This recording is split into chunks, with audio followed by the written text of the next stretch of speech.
Throughout this work, one thing has been made abundantly clear. The progressive policies of the District of Columbia City Council are simply not working. We cannot allow further pro-crime policies to be put into place while this crisis continues. Citizens of D.C. and the visitors of our nation's capital deserve to feel safe. This bill is a great step towards ensuring our capital city is going to be safe. I encourage my colleagues to join me in supporting this legislation, and I reserve the balance of my time. If the gentleman from Florida can actually immediately make everyone safe, he should not only be Donald Trump's running mate, as I keep hearing about, he should be the mayor of the District of Columbia. Amazingly, the gentleman proposes this naked power grab against Washington, denying them the crime-fighting tools they need, despite the fact that they've done a good job and total crime in D.C. is down 16% in 2024 compared to the same period last year, which was conceded by the Republicans in the Rules Committee yesterday. There's been a 26% reduction in violent crime in 2024, which they conceded in the Rules Committee yesterday, and a 22% reduction in homicides. In other words, local democracy works. Let the local governments respond to the problems they're having. But our colleagues insist that crime is still spiking in D.C., despite the evidence to the contrary. So what is their big tough on crime solution? The bold solution they offer us to combat crime in the nation's capital is to prohibit the D.C. Council from ever increasing any criminal penalties and blocking the D.C. Council from ever creating any new crimes. And if that's not what they intend to do, then I think they need to go back and try again. I walked Black Lives Matter Plaza yesterday with a Chinese American. Yeah, I didn't ask you about that. No, I'm answering your question, excuse me. Yeah. And she advocated. Is it okay, Mr. Chairman, if we go over here? Because for leaving those the witness wants to no, I'd like to answer more than yes or no questions. We can let him answer the question. Yeah, I can let him answer, well, because I wasn't quite done yet, but now he's occupying my time. If you want him to answer, that's fine.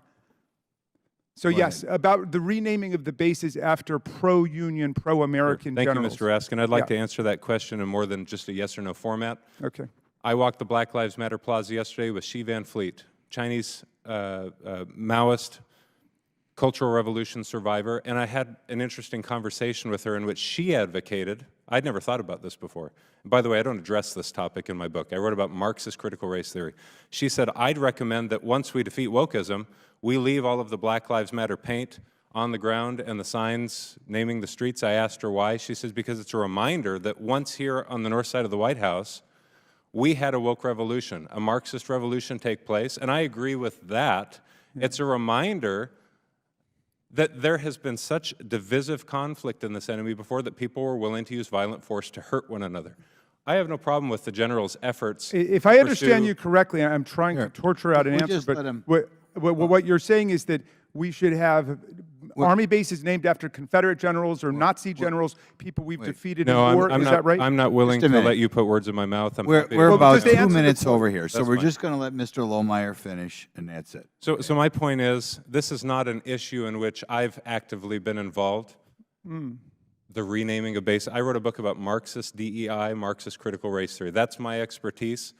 I have no personal issue with the fact that this gentleman to my left, who honorably served his country, has been a part of a commission to do that. I have personal opinions about why it's wrong-headed and a part of an ideological push, but this is not my issue. You would not have renamed them, in other words? Well, we're point of order. That's not something I ever focused on. All right, I think I got my answer, Mr. Chairman. I'll yield back to you. For Mr. Biggs. Will the gentleman yield for a question? No, I will not yield to one of your stupid questions that are always attacking me and attacking President Trump.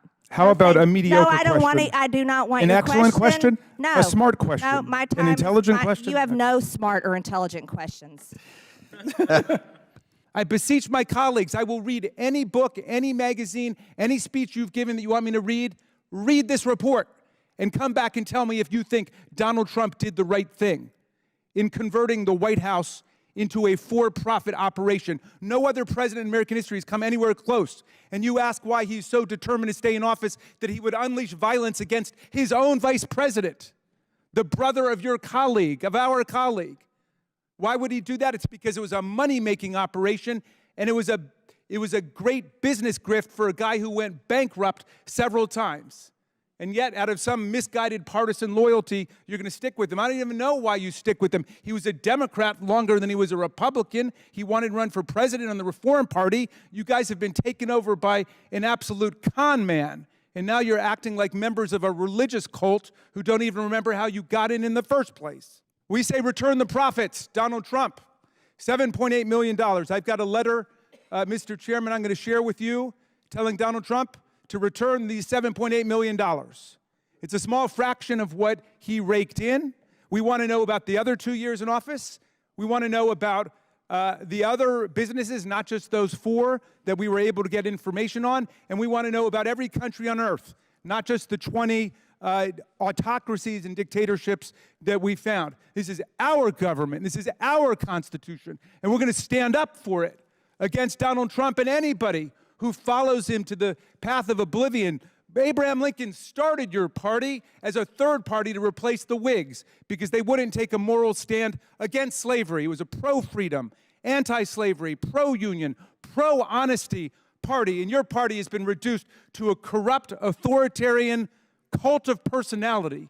And everybody does whatever Donald Trump tells them to do, which is what we're doing here today with this stupid attempt to hold Hunter Biden in contempt when he has come forward to say he will testify and give you everything you want, as the chairman of the committee repeatedly offered in public. So forgive my outrage and indignation, but enough is enough. Let's get back to the business of the people, as Ms. Chair Brown recognizes said. Mr. Higgins for 5 minutes. We have spent tens of millions of dollars pursuing That Joe is Biden, not and you have not true. identified That a is single lie. crime. You are Really? lying. That Really? is a lie. We have not spent $10 million. Hey, how much have you spent? We haven't spent hardly anything. Oh, it's been for free. Okay. All right. Well, in any event, you know what? Then we get what we paid for it because you got nothing. You got nothing on Joe Biden. No. Answer You've this not question. named a single Answer this crime. question. No, what did the Bidens do? What business were they in? Why did they get Can I answer millions that? and millions of dollars? Well, no, I would like Can to I ask you a answer what question. it No, is? you start. What Okay, did the Bidens do? I don't know What who you're business talking were they about. in? Well, what business is the Comers in? You're talking about lots of people. There's lots of people in the I'm family. a farmer. Your I have impeachment- land. I your lease land. impeachment I sell honey. investigation must identify What did a the high crime Bidens and do? misdemeanor. What did they do? I'll for tell the you what Joe millions of Biden dollars? did. He was a senator of the United States. Then he wrote a book, and he said he made the most money he ever made in his life, millions of dollars on his book, and he gave $1 million That's away what to his charity. family did. That's what That's why Ukraine, Kazakhstan, Romania, China, Russia. That's why they paid the Biden family money, because of Joe Biden. None of those governments paid anyone any money. Somebody needs therapy here, but it's nobody on our side of the aisle, okay? Enough. No, Back to the honestly, China hearing. Back to the China you hearing. had your chance. Order, I would order. like my time restored. No, your time was I would like expired. you- I've no, given you three interrupted extra me. minutes. I want my No, time you restored. had your time. You went above, and I let Miss Thornton go a minute. You know what? Here, sit down, everybody. Come back. This is about China. We asked a simple question. No, Miss Presley, you're out of order. Sit down. Mr. Chairman, You're out of order. Mr. Chairman, No. Mr. Chairman. It is past time we put America and Americans first. Joe Biden and his regime are shelling out benefits to illegal immigrants like Oprah Winfrey on her show. Everyone gets a vote. Everyone gets recognized, even if you're here illegally. In New York, aliens are receiving $53 million in free prepaid debit cards. In Denver, Colorado, aliens get 6 free months of housing. And now they want to hand them seats in Congress to buy their lifelong allegiance to the Democrat Party. Americans deserve to have their voices fully represented, not diluted by illegal aliens. I'm proud to be a co-sponsor of this legislation, and I urge my colleagues to vote in favor of this bill. Mr. Speaker, I yield back. Thank you kindly, and it's always delightful to hear my friend from Colorado speak. One thing that I do want to point out, however, because there might be some students in the gallery today, is that there can be no illegal aliens and there can be no green card holders in Congress, because the Constitution very clearly specifies that you must have been a citizen for 7 years before you run for the House, and you must have been a citizen for 9 years before you run for the Senate, and you must be a born U.S. citizen in order to run for president of the United States, which some of the historians, as I think I mentioned before, attribute to Thomas Jefferson trying to write Alexander Hamilton out of the presidential sweepstakes. In any event, I think that my colleagues should probably relax with some of the hyperbole and exaggeration here.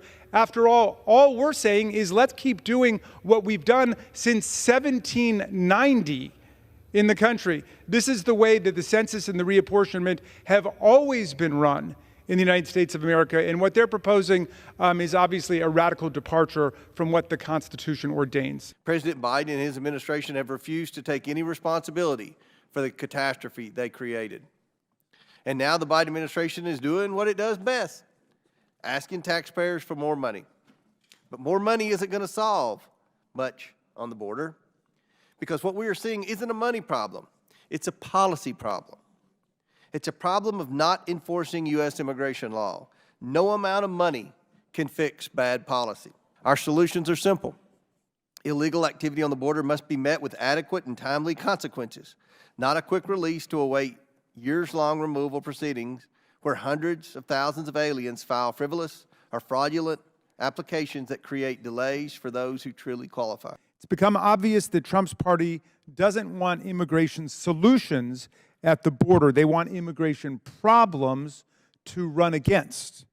The other main issue they used to demagogue, abortion, is no longer available to them because the country's negative response to the Supreme Court's destruction of Roe versus Wade in 2022 demonstrates this is still a country that prizes freedom, rejects theocratic repression, and opposes the MAGA Republicans' eagerness to pass a national law banning abortion rights. So they can't talk about those plans anymore. The cat's got their tongue. The Democrats and the Republicans in the Senate got together and miraculously, after decades of lethargy and indifference and sandbagging and sabotage, arrived at a border compromise package with billions of dollars of new investment for Border Patrol officers, immigration and asylum judges, better surveillance and detection technology for fentanyl and other kinds of drugs.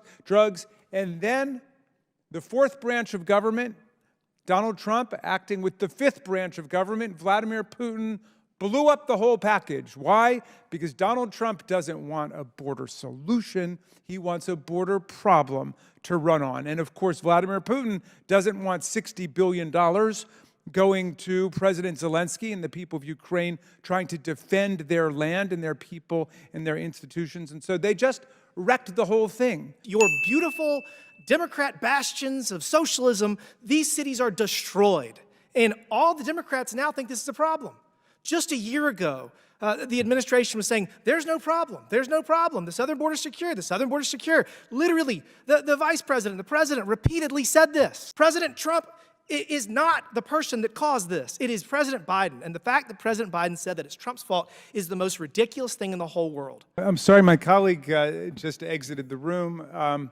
He offered some provocative suggestions. One was in talking about our beautiful democratic bastions of socialism.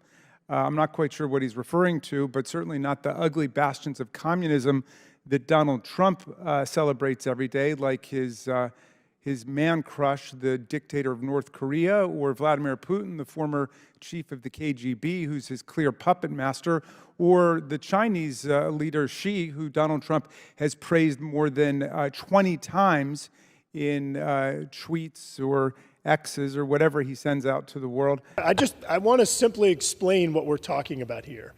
You could have a citizen of Russia that illegally crosses our southern border, pays cartels, comes across our southern border, and decides to set up shop in California.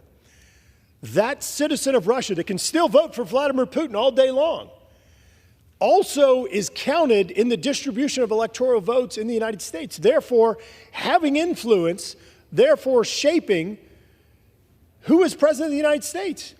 I don't know what else could possibly be foreign interference in elections than what we're talking about today. This is 100% about stacking the vote, about foreign interference in elections, about incentivizing sanctuary cities That's what this does. It actually takes American taxpayer dollars through the formula funding influenced by the census, and it gives it to states that have illegal aliens.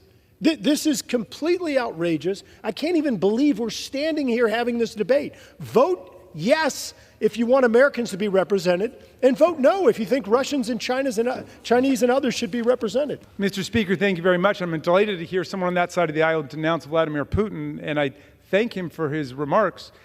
We should definitely avoid putting in a president of the United States who looks up to Vladimir Putin and calls him a genius. But in any event, I could be persuaded by the gentleman's policy arguments, but then we've got to amend the Constitution. This is the way it's been done since the beginning of the Republic. The language in the 14th Amendment is perfectly clear that it's all of the persons of the state who have to be counted. I thought you guys were constitutional textualists. I thought you followed the language of the Constitution, the original intent of the Constitution, and the precedent that has been set. I could be persuaded by it. I don't like the fact that Texas and Florida, or any state for that matter, gets an inflated congressional delegation because of this reason or that. Let's have that discussion. But you got to amend the Constitution. You can't just say, well, I don't like what's in the Constitution, and therefore I'm going to ignore it. This legislation ends the flow of tax subsidies to any U.S. nonprofit that has clearly violated its tax-exempt status by providing material support to terrorist organizations. To be clear, we were here just last week to consider the same piece of legislation. This piece of legislation received unanimous approval by the Ways and Means Committee and contains provisions that already passed this House with overwhelming bipartisan support and received unanimous consent in the U.S. Senate.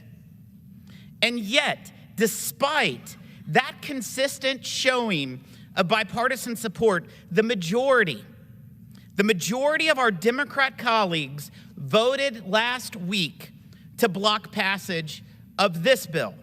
Why? Why did they block passage of this bill? Because President Trump won the election. This sloppy bill thrown before us today contains everything condemned by the Supreme Court. The Treasury Department will be able to unilaterally affix the terrorist-supporting label on a not-for-profit group without going to court, without offering any legal proof, without meeting any legal standard, and without giving the target an opportunity even to know the evidence against them.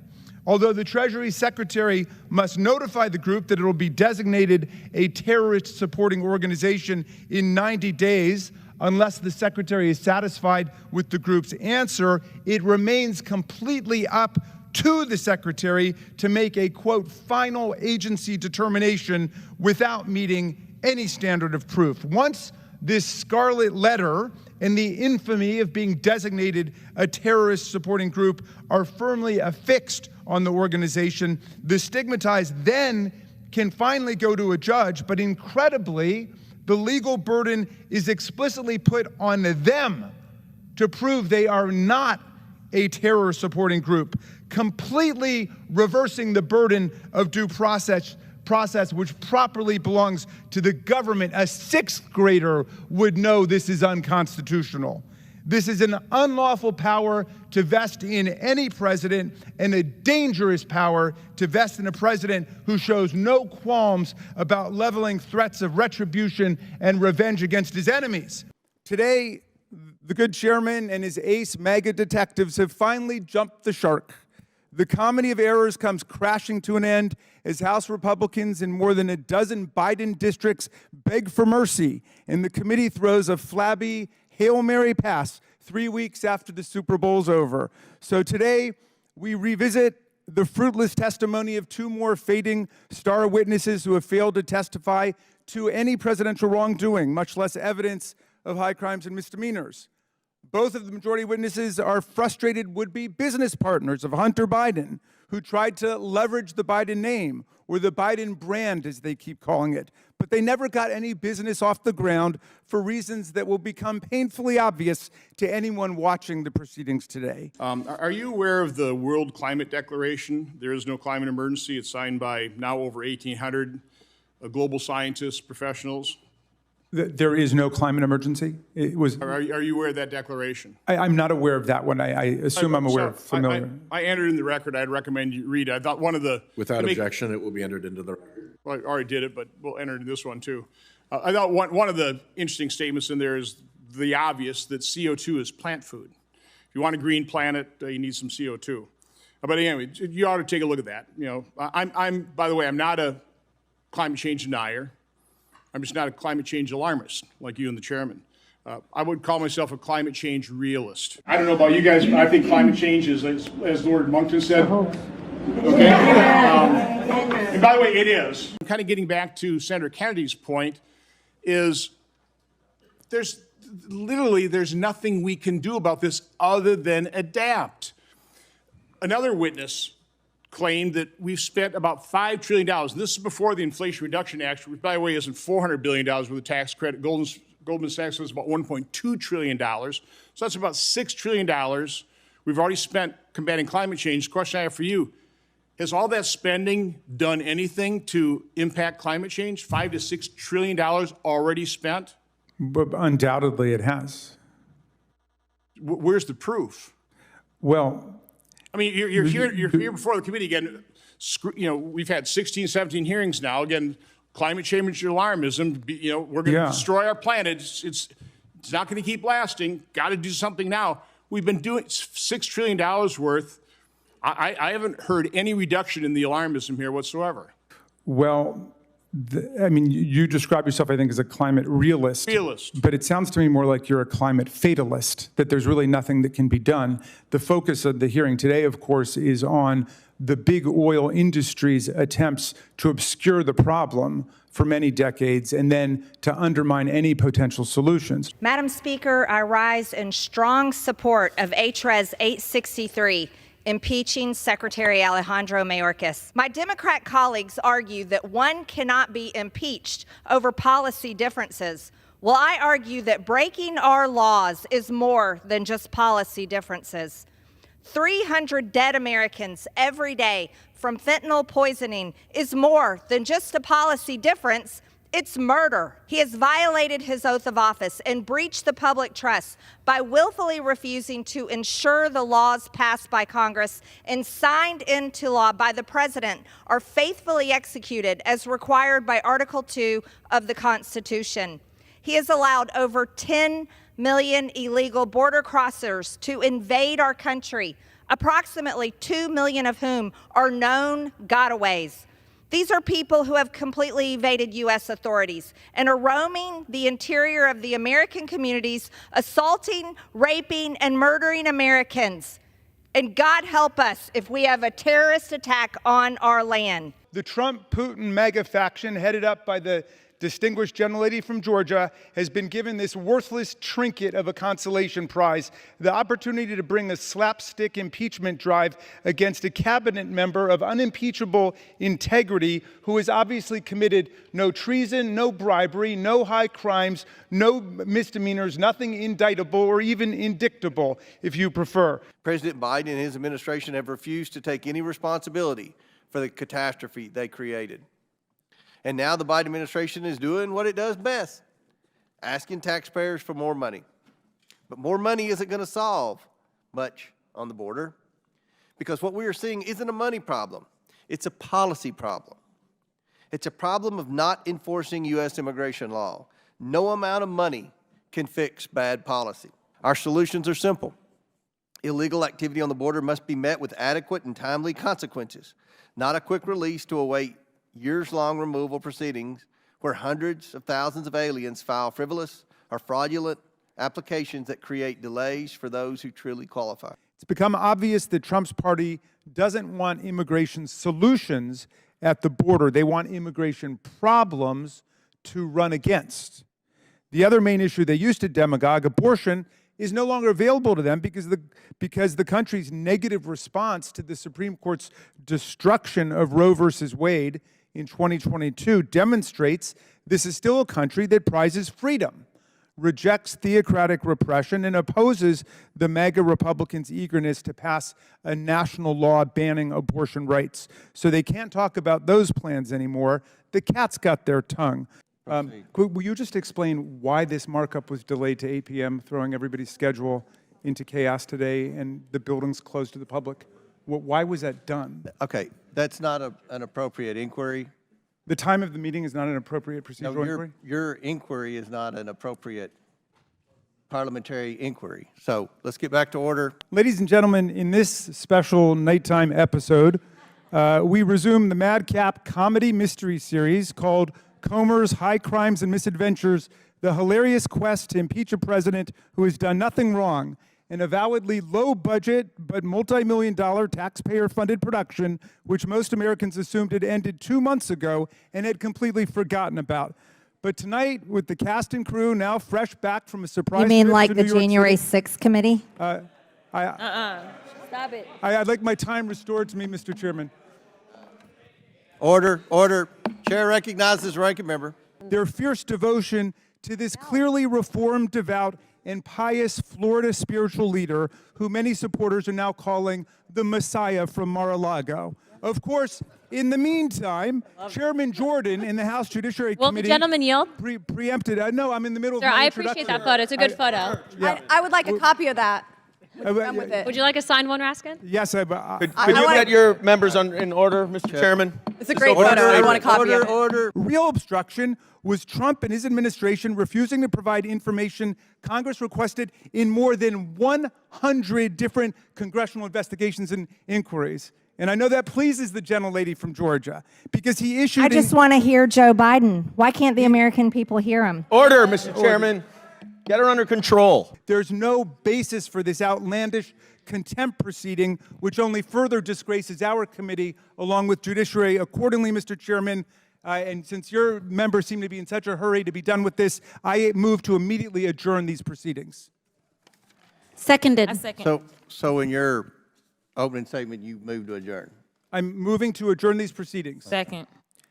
Motion and second. All those in favor of adjournment signify by saying aye. Aye. All those opposed, no. No. The noes have it. Motion fails. Now, do any other members wish to be heard? Recorded vote. A recorded vote has been requested. Mr. Chairman. I vote yes. And how did Mr. Jordan vote? I vote no. I'm sorry, I vote no. The chairman votes no. Yeah. The nays are 24. The ayes are 19. The noes have it. The motion to adjourn fails. Does any Mr. Chairman, move to other strike the members last seek word. recognition? Mr. Chairman, move to strike the last word. Chair recognizes Mr. Moskowitz. All right, thank you, Mr. Chairman. All right, so welcome to Oversight After Dark. If you love James Comer at 11 o'clock in the morning, you're really going to love him at 8:30 p.m. So, members, the hearing was moved today. We don't have to ask the question. The hearing was moved today so that members could go to New York and attend the Trump hearing. But how's he doing? He's complained that he's chilly in the courtroom. Is it chilly? Is it chilly? Will the gentleman yield? No, I'll assume it's He's chilly. doing very good. Okay, good. In my few short years serving the 4th District of South Carolina in Congress, I've watched a once proud city succumb to violent crime, vagrancy, and fall into lawlessness. There are many factors at play here, but the bottom line is this. I want to, in good faith, tell parents from my district that it's safe for the kids to come visit the nation's capital on their school trip. But right now, I can't do that. I actually do the exact opposite when people come to my office. I tell them that D.C. is not safe. They should take Ubers. We have to respect the rule of law. We have to respect law enforcement. We have to fund law enforcement. We should have 3,000 law enforcement officers in Washington, D.C. You're going to be down to 1,500 here shortly because of the way that the city council treats law enforcement. It is unacceptable. The gentleman from South Carolina lectured the people of Washington, D.C. about criminal incidents taking place here. Of course, there are criminal incidents taking place also in South Carolina. in the exact same way. But how about something that took place even closer to home? How about the violent mob insurrection where a mob incited by the ex-president violently assaulted Capitol Police officers and Metropolitan Police Department officers who were forced to deploy to the Capitol, and nearly 150 of them ended up brutalized, wounded, and hospitalized after being hit over the head or in the chest or stabbed or speared by steel pipes, Confederate battle flags, Trump flags, and American flags, shamefully. And yet we have the ex-president and a number of people who are his sycophants over on that side of the aisle describing people who are in jail for that, a majority of them having pled guilty for those offenses, the others convicted after due process of law, calling those people hostages. A hostage is someone who's been illegally abducted by a terrorist or a criminal entity like Hamas and held for a financial or a political ransom. And yet, shamefully, there are people on that side of the aisle who call the prisoners who've been convicted after having been given every aspect of American due process and right to counsel, they're calling them hostages or political prisoners, like Alexei Navalny or Nelson Mandela. That's where they've come to. So they want to denounce a criminal event that happened 6 blocks away. What about the massive criminal event, the most massive criminal event in the history of the nation's capital that came right into this chamber, forcing the senators and the representatives to flee? And they won't say a word about it, and yet they get up and they denounce lawlessness. And they won't even denounce lawlessness that comes right into the Congress and the Capitol of the United States. I just want to point a couple things out. We're in 2024. This is the 21st century. It is time for us to be electing the President of the United States the way we elect governors, representatives, senators, mayors, everybody else. Whoever gets the most votes wins. We've had 5 popular vote losers become president twice in this century, in 2000 and 2016, under the creaky, antiquated, and obsolete mechanisms of the Electoral College, which is so subject to fraud and manipulation. And as we saw in this very chamber, the Electoral College can get you killed in the 21st century because it offers more opportunities to strategic bad faith actors like former President Donald Trump to try to revisit a result and reopen a result in an election. So we need to be moving forward to a national popular vote for election. We spend tens of millions of dollars a year all over the world teaching people about democracy, and the one thing they never come back to us with when they're writing a new constitution is the idea that, oh, you know that Electoral College thing you have? We think we'll import that to our country. We never hear that, right? So we should be able to learn from our own experience and from the experience of democracies around the world. Dr. Fauci, did you ever delete an official record? No. Dr. Fauci, did you ever conduct official business via email? To the best of my recollection and knowledge, I have never conducted official business via my private email. Don't you think that if these experiments are made using American tax dollars, that any of those royalties, this nearly billions of dollars, should be going back to the American taxpayer, not in the pockets of the scientists? Do you believe that's a law that we should consider changing? If you want to change the patent laws and the Bayh-Dole Act, then go ahead. Okay. But that's not for me to say. I'm asking your opinion. My question to you, sir, did you cite this article at the White House because the NIH director asked you to suppress the lab leak theory? I did not do that in response to anybody's suggestion to suppress anything. It was in response to a question that someone asked at the podium. And I did not edit any paper as shown in my official testimony. So you said about 4 or 5 things, Congressman, that were just not true. Dr. Fauci, I want to join my colleague from Florida in apologizing to you that some of our colleagues in the United States House of Representatives seem to want to drag your name through the mud. They're treating you, Dr. Fauci, like a convicted felon. Actually, you probably wish they were treating you like a convicted felon. They treat convicted felons with love and admiration. Some of them blindly worship convicted felons. Ms. Hagman made a series of what are essentially appellate arguments. A couple of things. To conflate the outcome of the two cases between Hunter Biden and President Trump is an absolute absurdity. It's also an absurdity to claim that the outcome in one case with Hunter Biden being convicted today is reflective of the viability or legality of what happened in New York is also absolutely absurd. Maybe she'd enlighten us as to the difference. I'd be happy to, but I do not understand why that would be at all relevant to the discussion that we're having today. But I'm happy to have that debate with you any day of the week. It's in the fact that the expert witness, who is the federal election, former head of the Federal Election Commission, was excluded from testifying as an expert witness in the case in New York, despite the fact that he has been qualified as an expert witness to testify on these matters throughout the entire United States. It is the fact that there were other witnesses that were excluded. There was substantial evidence, prejudicial evidence, that was admitted during the course of the trial. She says that this or that witness should have been allowed to testify beyond the domain that the judge allowed him to testify. For example, Brad Smith was allowed to testify within a certain range, but not on irrelevant things. Now, she says, it should have been the full 100 yards of the football field and not the 20 yards that he was allowed to testify on. Great, that's an appellate argument. Ms. Hagman sounds like an excellent criminal defense appeals lawyer, but is it grounds for attacking the rule of law in America and the system of justice in New York, much less the federal system of justice, which had nothing to do with it? And they're deliberately confusing people about that. Hunter Biden was prosecuted by federal prosecutors in federal court.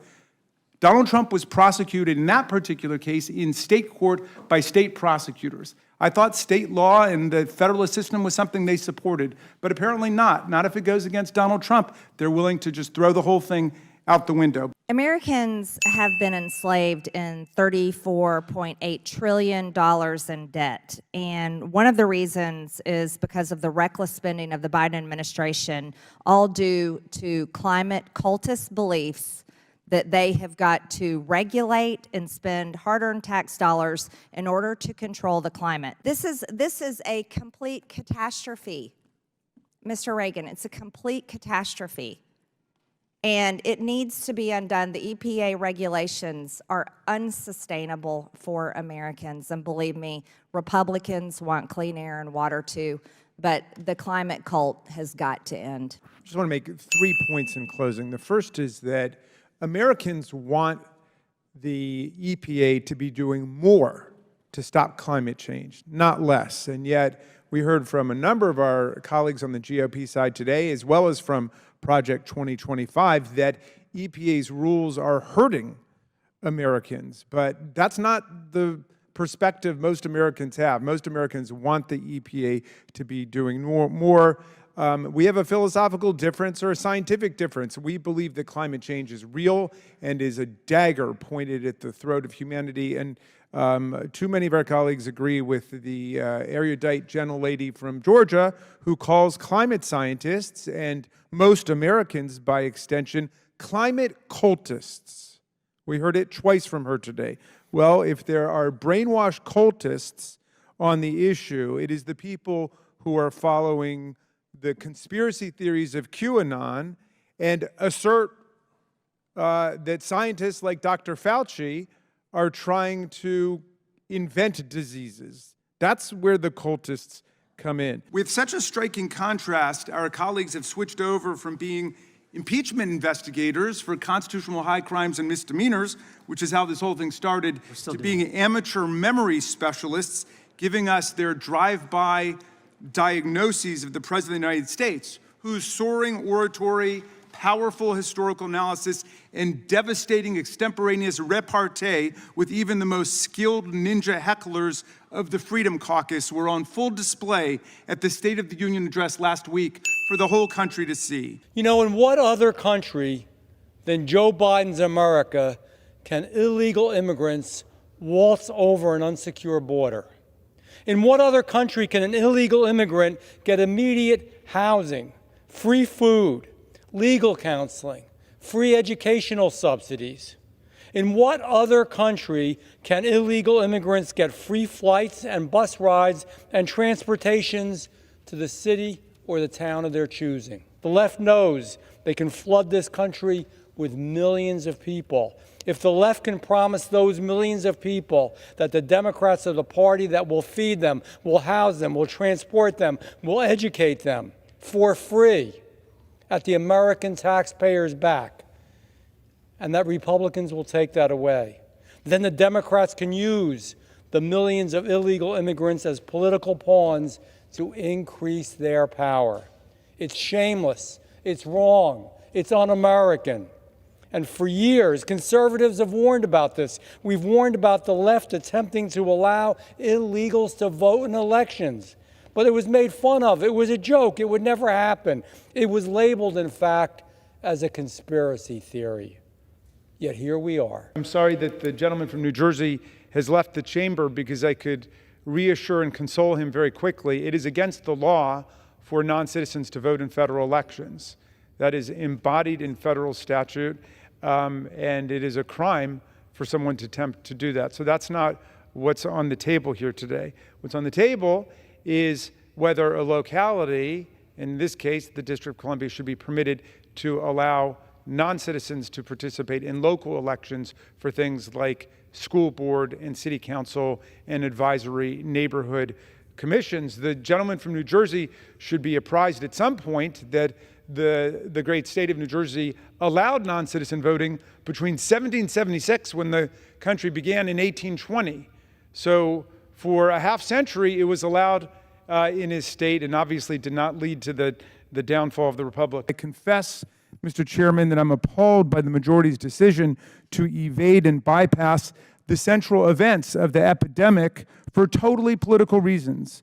The broader and authentic context for this hearing is, of course, the spectacular failure of Donald Trump's reckless and incompetent pandemic response, a failure which led to the unnecessary deaths of tens or hundreds of thousands of American citizens, according to Trump's own officials. In fact, Donald Trump's knowing and willful lies cost America at least tens of thousands of deaths, according to his own White House coronavirus response coordinator, Dr. Deborah Birx, who the chairman just cited as a decisive professional and medical authority. And she told the select subcommittee that more than 130,000 lives would have been saved during the Trump administration if basic and proven public health measures had been implemented instead of disregarded. On January 22nd, 2020, when America identified its first case of COVID-19, Trump stated, quote, "We have it totally under control." He goes on to say, "One day it's like a miracle. It will disappear. It is going away." He then proceeded to abdicate any responsibility for our pandemic response and said, quote, "I don't take any responsibility at all." When he systematically failed to supply the states with critical medical equipment and PPE, he set off an interstate death match for medical supplies, telling governors simply to, quote, "Try getting it yourselves."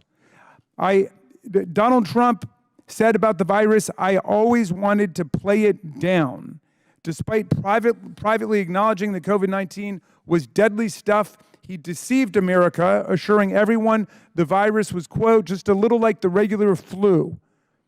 And he embraced the herd immunity theory that some of his advisors were promoting, which was, again, a dangerous and destructive thing to do. After watching the bodies pile up outside hospitals and morgues, Trump then announced he had magical cures. He gave quack advice that hydroxychloroquine or disinfectant might be effective treatments for COVID, and he predicted the virus would, quote, "like a miracle, disappear by Easter." Despite advice from Dr. Fauci, Trump touted hydroxychloroquine and azithromycin as, quote, "game changers" to be put in use immediately. This is the context within which we are discussing a very serious and yet nonetheless state-based detail of one policy that's being controverted. And I appreciate the fact that Governor Cuomo has appeared voluntarily to answer the questions. Where is Donald Trump to answer the questions about his horrific negligence as identified by his own COVID-19 advisor? I rise in support of H.R. 192, an act to prohibit individuals who are not citizens of the United States from voting in elections in the District of Columbia, our nation's capital. D.C. residents should be confident that their local government vote is not being diluted by non-citizen residents or illegal immigrants casting votes. The critical point everybody needs to understand is that the District of Columbia has no voting representation in the House of Representatives, nor does the District of Columbia have any voting representation in the United States Senate. And their legislation doesn't apply even to their non-voting delegate in the House, nor does it apply, of course, to presidential elections. So what we're talking about is, should these 500 or so people in the District of Columbia be allowed to vote for advisory neighborhood commission, school board, and members of the DC Council and mayoral elections? Democrats could have sent anyone. They could have sent Hunter Biden. They could have sent Joe Biden. They could have sent Rob Walker. They could have sent Devin Archer. The Democrats could have sought any person to come and refute the direct evidence backed up by bank statements, backed up by calendar entries, backed up by emails, backed up by text messages. And who did the Democrats send to clear the name of Joe and Hunter Biden? They sent Lev Parnas.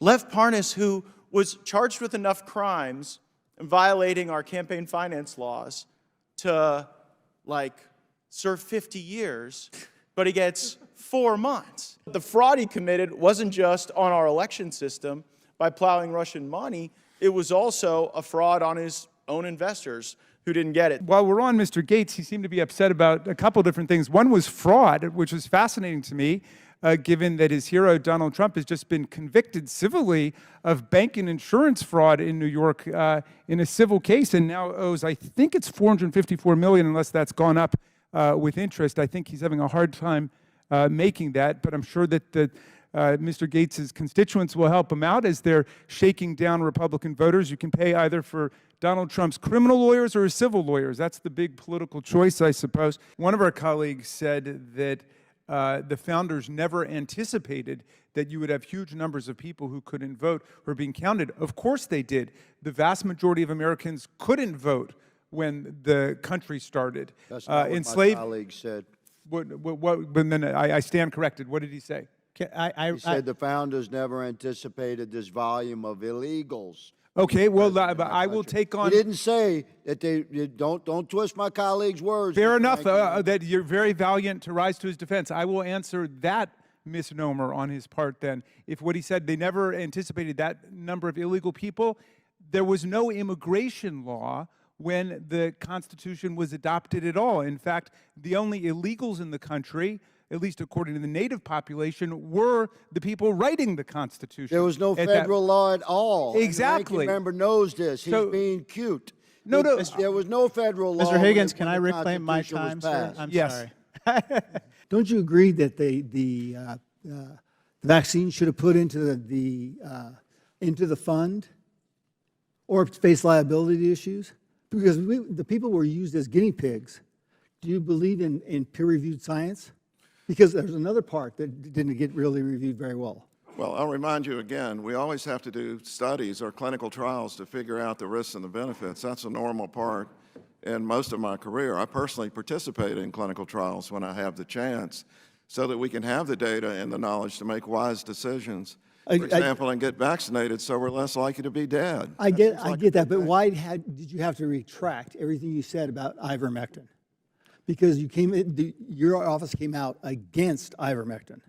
Now, I agree that there's some problems in the manufacturing of that dosage, but if in doubt, leave it out. Well, we didn't retract everything we had to say about ivermectin. And in fact, you posited that we had an attack against ivermectin. Drugs are not.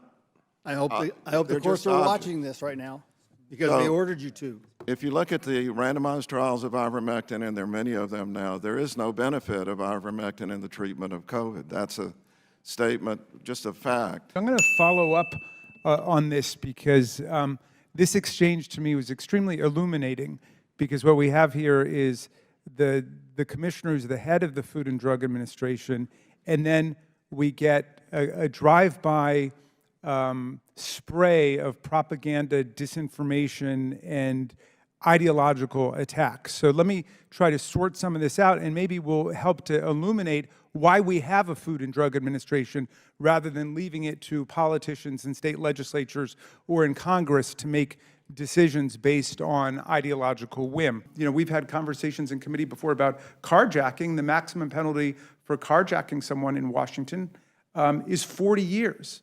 Kentucky doesn't even have a carjacking statute.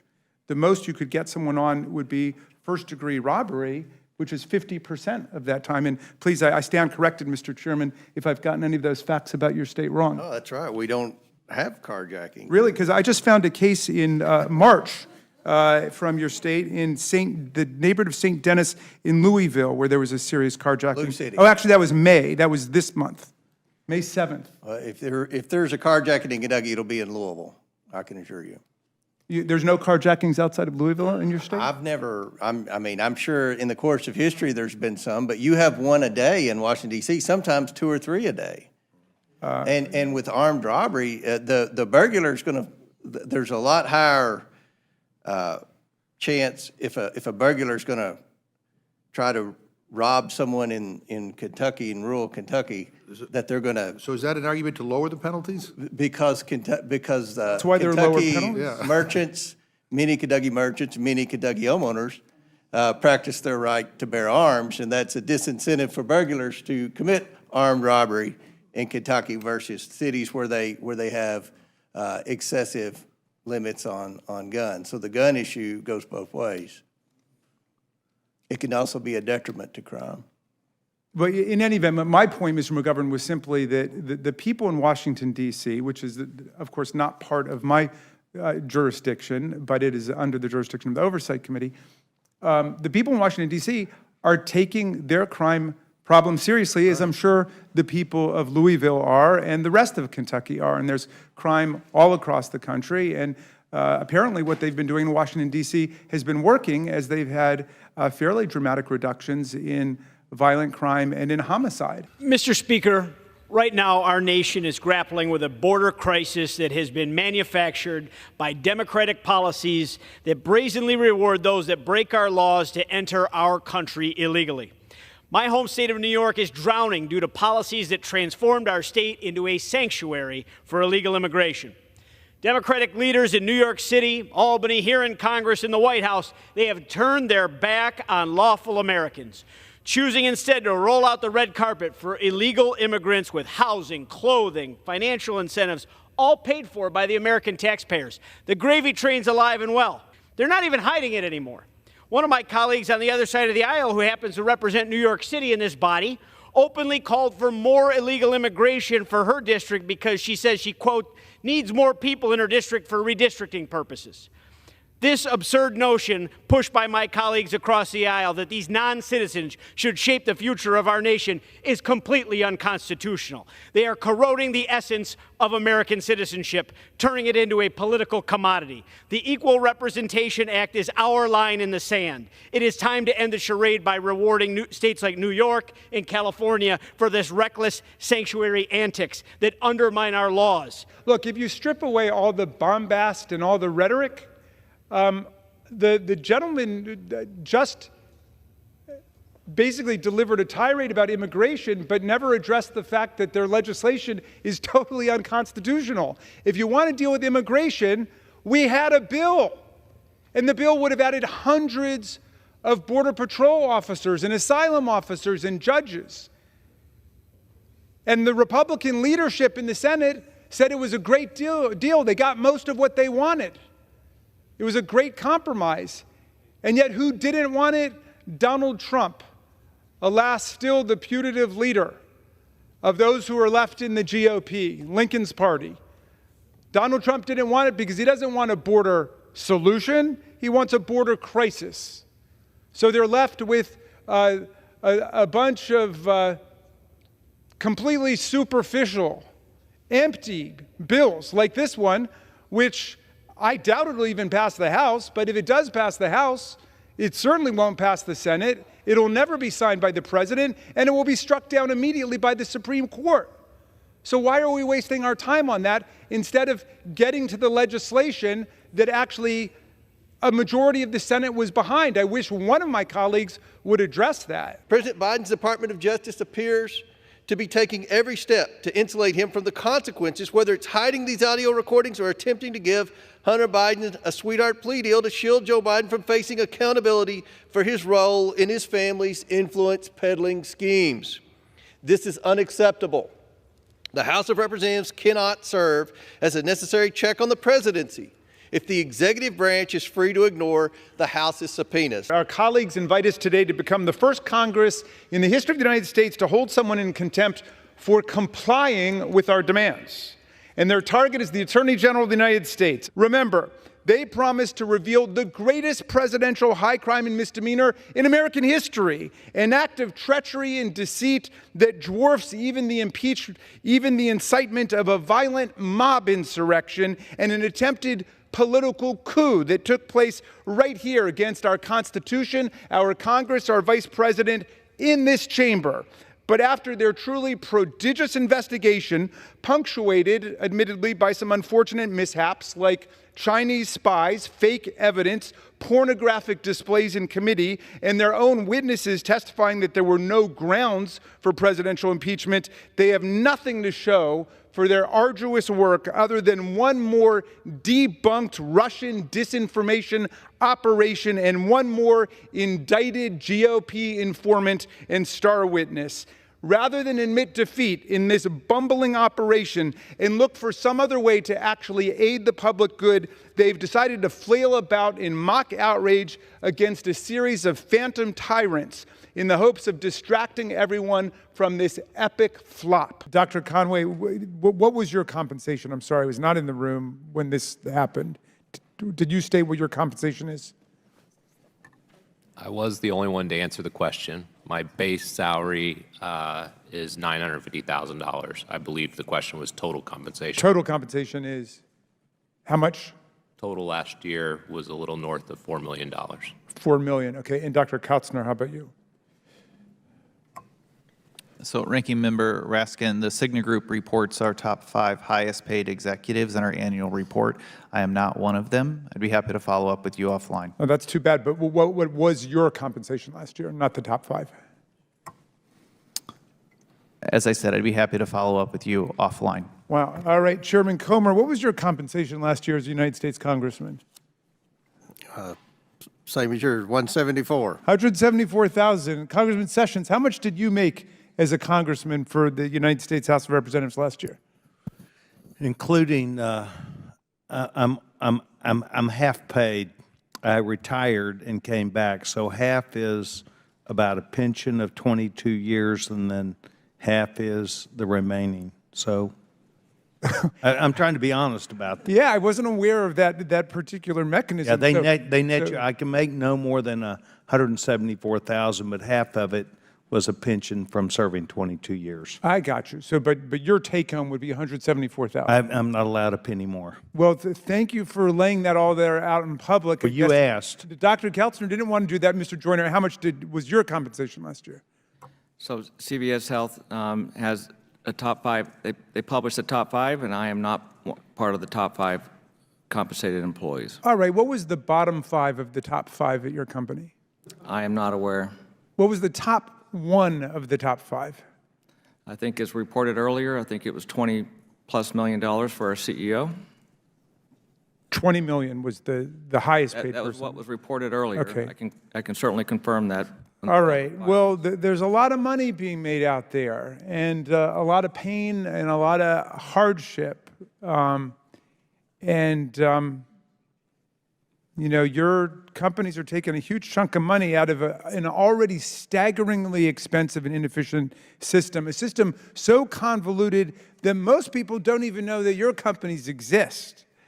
And so a lot of people are profiting from the opaqueness, the complexity, the convolution of this healthcare system. And we really have got to clean it up. And I wish that you guys would be part of the solution to help people understand. Federal agencies should reject the lie that it is racist to criticize the CCP. America's adversary is the Chinese Communist Party, not the Chinese people, who are victims themselves of this regime. Finally, the face of the Cold War the CCP is waging, federal agencies should fulfill their responsibilities to the American people. Federal officials should use their platforms and authorities to equip America to strengthen their communities and create the new technologies that will secure a strong future for the nation. Today, federal agencies are ill-prepared to face the CCP threat. A government-wide strategy is decades overdue. All the dictators and despots of the world have something in common in 2024. They're united in trying to subvert democracy in America, and they're engaged indeed in political warfare against us, as the title of this hearing has it. The vicious autocrats of Russia, the police state theocrats of Iran, the totalitarian communist billionaire bureaucrats of China and North Korea, and all their corrupt oligarchs and plutocrats seek to destroy the very idea of human rights and political freedom that are the defining ideals of America, and still the hope of a world struggling against their oppression. The tyrants have something else in common.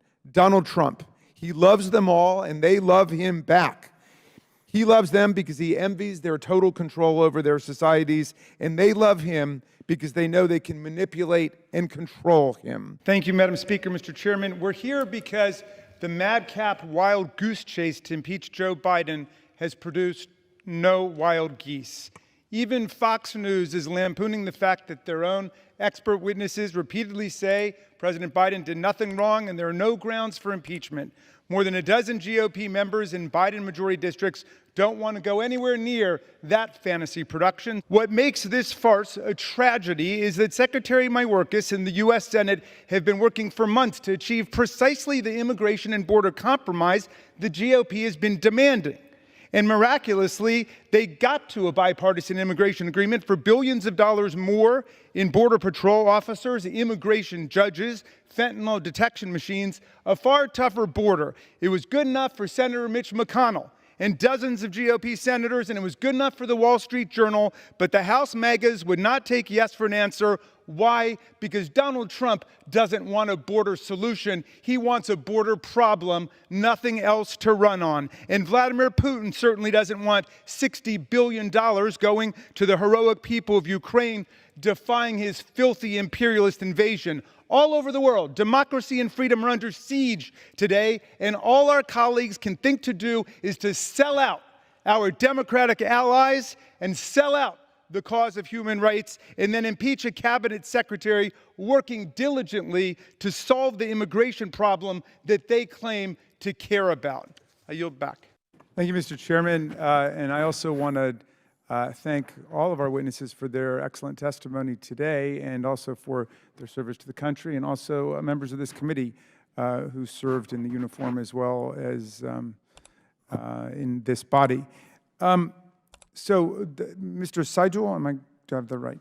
Or General Seidel, I want to look at 3 attacks on politicization or diversity changes, and the thing that I guess people are calling woke. I want to start with women in the military, and of course, women were systematically excluded from the military for a long time, and there's a huge struggle about that. And finally, women were able to enter the armed forces on relatively equal status. I don't know if my friend Mr. Higgins would consider these part of the traditional American soldiers or not, but women have served for a long time in different capacities and now have equality. But if I'm assuming that women in the military want the same rights that women across the country do, and after Donald Trump's gerrymandered Supreme Court overturned Roe versus Wade and women's right to choose, which was in the law for more than a half century, women across the country have rejected that and have stood up for their full reproductive freedom, including in Kansas, Wisconsin, Michigan, California, Vermont, you name it. Everywhere it's been on the ballot, vast majorities of women and men have supported women's right to choose. So I assume, now I don't have a study on it, but I assume women in the military feel the same way. that they would want to maintain their right to choose their own reproductive health care. Now, Senator Tuberville interfered with hundreds and hundreds of military promotions for many, many months in order to stop women in the military from having their complete full access to reproductive choice and to health care. Now, who do you think is politicizing the military?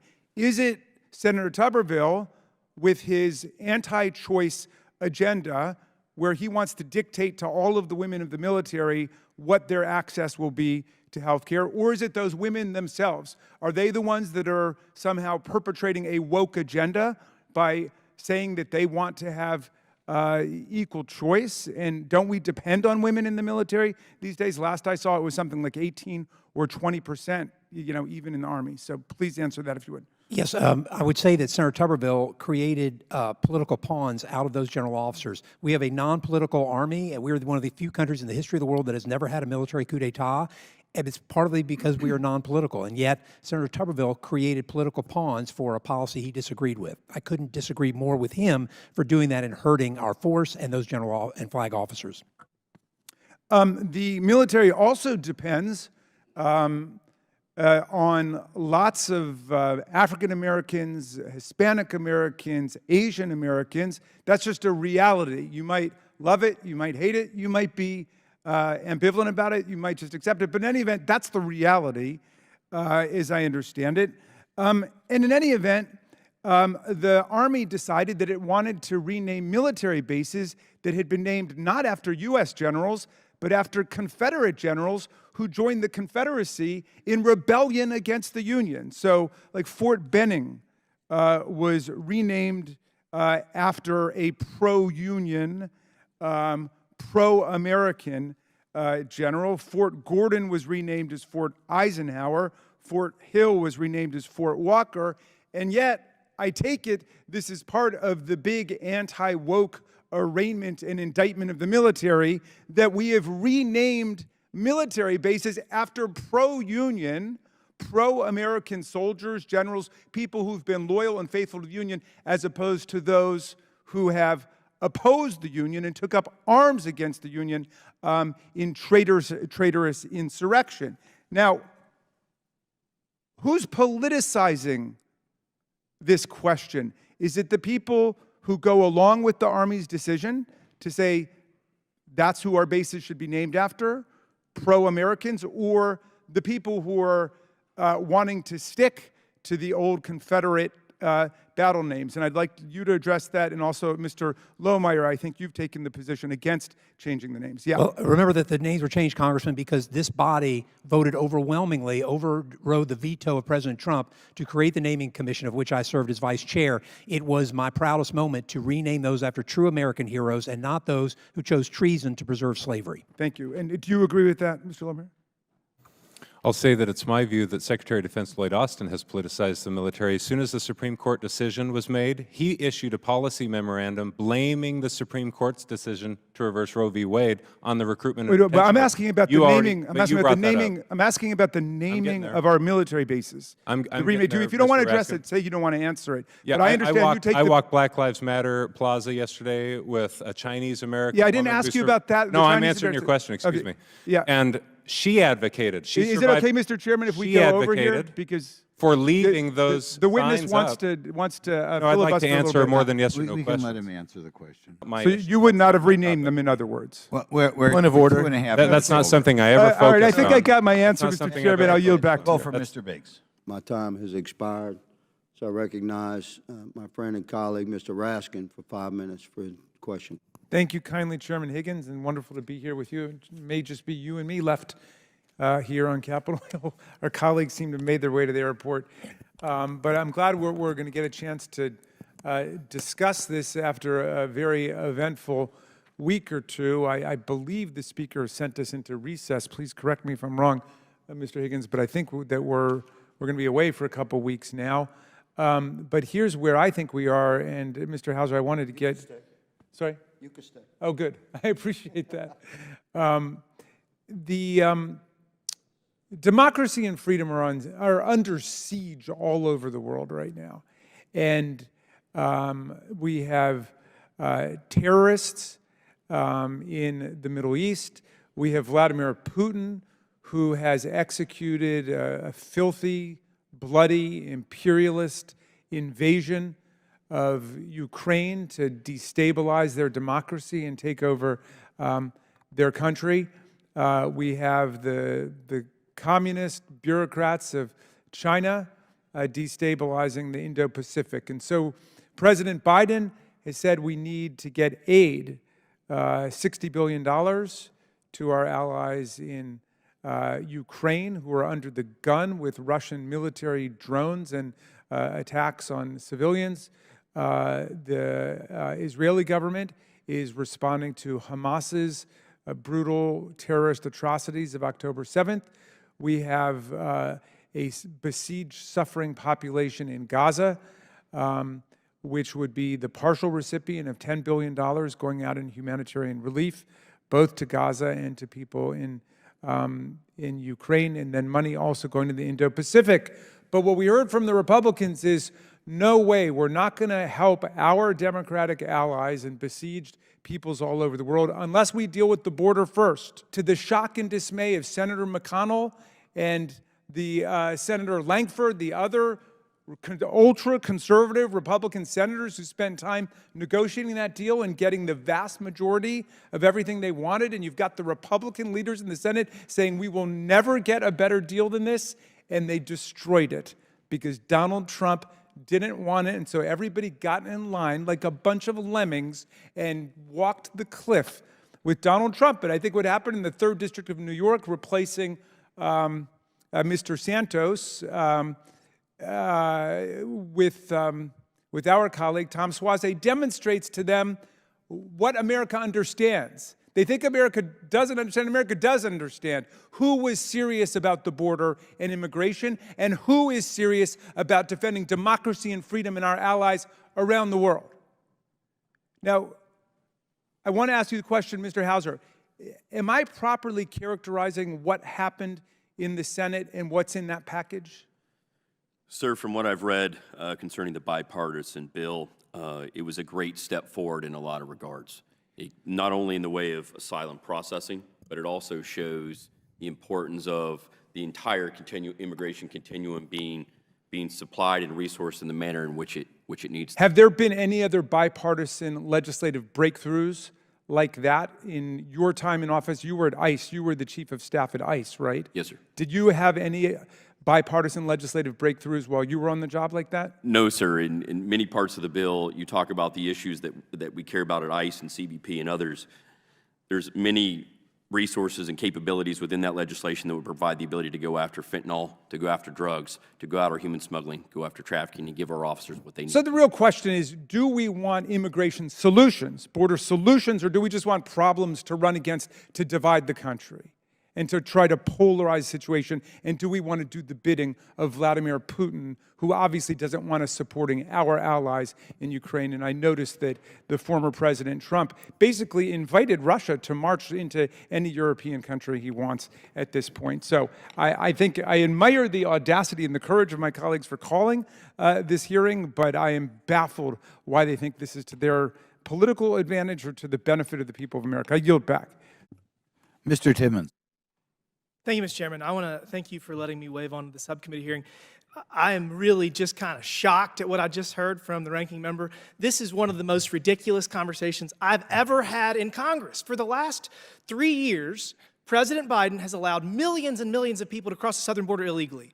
The policies under Secretary Mayorkas have destroyed your cities, New York, Washington, D.C., Chicago, San Francisco, in ruins because the amount of government benefits that are being absorbed by the millions of people that have crossed the southern border illegally are destroying your cities. Just 2 weeks ago, a Brooklyn school shut down. All the kids went remote because they didn't have any place to house immigrants. You have mayors screaming from the rooftops. Elected officials in Chicago recently said, we earned this. The progressives, their policies of open border, of sanctuary cities, have caused these problems. They said that. These are Democrats that are saying this. So now you say, well, we tried to fix it in the Senate, some bizarre deal that involved $100 billion plus to Ukraine, Taiwan, Israel, completely unrelated, for a little teeny step in the right direction for border security, which still allows 5,000 people every day to cross the southern border. That is not a solution to this problem. We need to secure the southern border. And by the way, we don't need legislation to do this. We don't. All that Biden has to do is undo what he did in the weeks after he got sworn in. He needs to end catch and release. He needs to reinstate remain in Mexico. He needs to continue funding border wall construction. Those are the first three things. I've been on the border 5 times in the last few years, and the last time I was there, the Customs and Border Patrol agent didn't say, we need more money. He said, we need to turn the spigot off. We have way, way too many people crossing the southern border, and the current policies in place do not allow them to process them effectively. We have no way of knowing who's coming into this country. It's outrageous. So for you to say that the Senate border deal was the solution and we're not serious about it, your party wouldn't even agree there was a problem until a couple months ago. And now that there's an election coming up, all of a sudden it's a problem and it's the Republicans' fault? In any event, he says that all we needed to do was to execute the negotiated terms with Mexico. Again, I'm not quite sure what he's referring to. Donald Trump promised that he would build a wall and Mexico would pay for it. And I think on his first day in office, Mexico said that it wasn't going to pay for it. And of course, there's been no wall. And of course, that's not an answer to the problems we have. But there was an answer that was negotiated in the Senate. And in fact, the Republicans understood that we needed legislation. They passed legislation, H.R. 2. That's what I wanted to ask Mr. Hauser about, if I could just give him a second. Would H.R. 2 solve the problems of the country? Sir, operationally, if you look at, from my personal belief, if you look at the restrictions on Border Patrol agents' ability to utilize technology, to utilize their resources to move migrants for processing, for screening, you look at the sort of mandatory detention that it would create across the southern border in soft-sided facilities that are extremely dangerous, as some of the congressmen mentioned earlier, in Arizona and some of these more desolate areas. You're actually creating the environment where Border Patrol, along with those agencies that support Border Patrol, to be pulled into just manning hundreds of thousands of people within soft-sided detention facilities, pulling those Border Patrol agents off the line, moving them away from the mission set of counterterrorism, counter-narcotics, human smuggling, human trafficking, and you create literal chaos in the aggregate within that bill if you actually put those restrictions on law enforcement officers in the manner in which that bill did. Okay. We're no more than 48 hours away from the fraudulent impeachment of the Secretary of Homeland Security, who was impeached simply for performing his legal duties under severe resource constraints. And this took place at the time that the Secretary was actually negotiating the successful bipartisan package in the Senate, which the Republicans then denounced and rejected. As we've proven time and again, House Democrats are ready to work with anyone to enact common sense legislation to address the decades-long broken immigration system. But the majority's just proven they don't want border solutions. They want border problems to run on because abortion is no longer available to them because Donald Trump packed the Supreme Court with his Federalist Society hacks. They destroyed Roe versus Wade. And when it went out to the public, what did they discover? America is a country that believes in freedom for women too.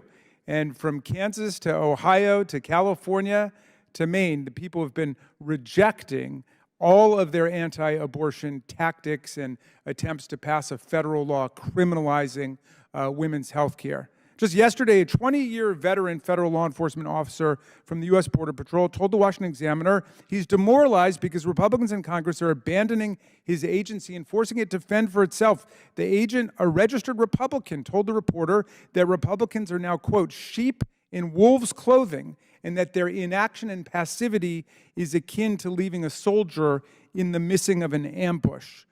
When Trump was president, his policies put kids in cages, and his officials illegally spent appropriated federal dollars meant to provide care for vulnerable detainees on dog food and vision night goggles. We should take him at his word when he threatens further inhumane action and when he walks away from serious bipartisan legislation. To fix immigration, Congress needs to address it from the roots. As our witness, Mr. Hauser, stated, this problem neither starts nor ends at the border. People who migrate to the border do so at great peril. The question is why? What are they fleeing? And how can we be part of a solution that prevents them from having to make that deadly choice in the first place? I want to restate that we're ready to craft serious, bipartisan, humane policy solutions, the kind that Democrats and Republicans came up with in the Senate. We hope the House Republicans will remove themselves from the spell of Donald Trump and join us in doing serious legislation instead of just blowing everything up. And we hope that they decide to go this way fast. We have 3 legislative days before the government completely runs out of funding. And under our friends in the GOP, we've just been lurching from crisis to crisis. ICE is so strapped for cash, it's forced to make extremely difficult decisions right now. Let's do our jobs, let's get together, and let's get serious for the American people. I yield back. Thank you, Mr. Chairman. We heard a number of fear-mongering scenarios under which they now believe the authorities in this bill might be abused. But every concern raised by Democrats has been addressed in this bill to ensure due process and to protect legitimate nonprofits. Moreover, instead of engaging in the myths we hear from the other side, we have real-world examples that show why this bill is desperately needed to end the tax-exempt status of organizations that have provided material support to terrorists. As I noted last week, we have evidence of a US-based tax-exempt entity that helped fund the hiring of a so-called journalist whose real day job was working for Hamas and holding Israeli hostages in his home. There is also the US-based tax-exempt organization that financially sponsors a foreign entity that the Biden Treasury Department has designated a sham charity because of its support for terrorism. And yet, both of those US-based nonprofits still enjoy tax-exempt status under the Biden administration. In fact, this week, I once again called on the IRS to revoke the tax-exempt status of the organization supporting that fake charity because the Biden administration has yet to do so. In no circumstances, not one circumstance, should the U.S. taxpayer be asked to subsidize this activity by allowing such organizations to retain their tax-exempt preferential status. Unlike the made-up stories our colleagues told last week, and that they will no doubt continue to tell this week, this is the reality, and there is absolutely no excuse for it, Mr. Speaker. Congress must act to stop the abuse of our tax code that is funding terrorism around the world. We must act to end the unfair tax treatment of Americans who have already suffered enough and whose families have suffered enough from being held hostage or wrongfully detained abroad. This is the right thing to do, and I encourage my colleagues to do the right thing and support this legislation. I reserve the balance of my time. Thank you, Mr. Speaker, and thank you to the distinguished gentleman from Texas. I had a law professor who once asked the class, what are the 2 most beautiful words in the English language? And he said, due process. I thought the answer might be free speech, but all 4 of these words are ravaged and devoured by H.R. 9495, which is truly a werewolf in sheep's clothing. Look, it's a federal felony crime today to provide any material support to terrorist groups. If your not-for-profit does that, you're going to prison for at least 10 years, maybe the rest of your life. Losing your 501c3 tax-exempt status is the least of your worries. So if rendering support to terrorists is already a felony crime, then what's this all about? Well, Americans have an absolute First Amendment right to give money to support political groups that don't engage in terrorism, like the ACLU, Amnesty International, Razam for Ukraine, the International Rescue Committee. But this bill would give the new administration unilateral power to designate any of them a terrorist-supporting group and strip them of their tax-exempt status while capsizing and inverting the Constitution's guarantee of due process. In Friedman versus Maryland in 1965, the Supreme Court found that the government can only impose a prior restraint on speech, which is what this is, if there is first a judicial determination in an adversary proceeding in which the party being targeted can hear all the evidence against them, provide rebutting evidence of their own, and obtain an independent adjudication of the charge by a neutral judge. That's what due process is. The president-elect has said Special Counsel Jack Smith should be arrested. Former Congresswoman Liz Cheney, the former head of the Republican conference, should be jailed. And the chairman of the Joint Chiefs of Staff, Mark Milley, should be court-martialed. You can imagine what they would do to a human rights group that dares to criticize Vladimir Putin or another of the beloved autocrats around the world. American civil society and the not-for-profit Gentleman's sector. time has expired. Could I request another minute? Another minute. I yield another minute. The gentleman is recognized for a minute. American civil society and the not-for-profit sector must be protected against political censorship and government vendetta. Now, to get America to bite on this toxic sandwich, they've tucked the rotten, unconstitutional meat in with language clarifying that Americans held hostage are not subject to IRS penalties for failing to pay their taxes on time. The Senate already passed this fine legislation, and we could do that unanimously today. But instead, they want us to vote to give the president Orwellian powers and the American not-for-profit sector Kafkaesque nightmares. I voted against this bill last week. I will vote against it today and tomorrow and next week and for the next 4 years and beyond. I thank the gentleman for yielding, and I yield back. Thank you, Mr. Chairman.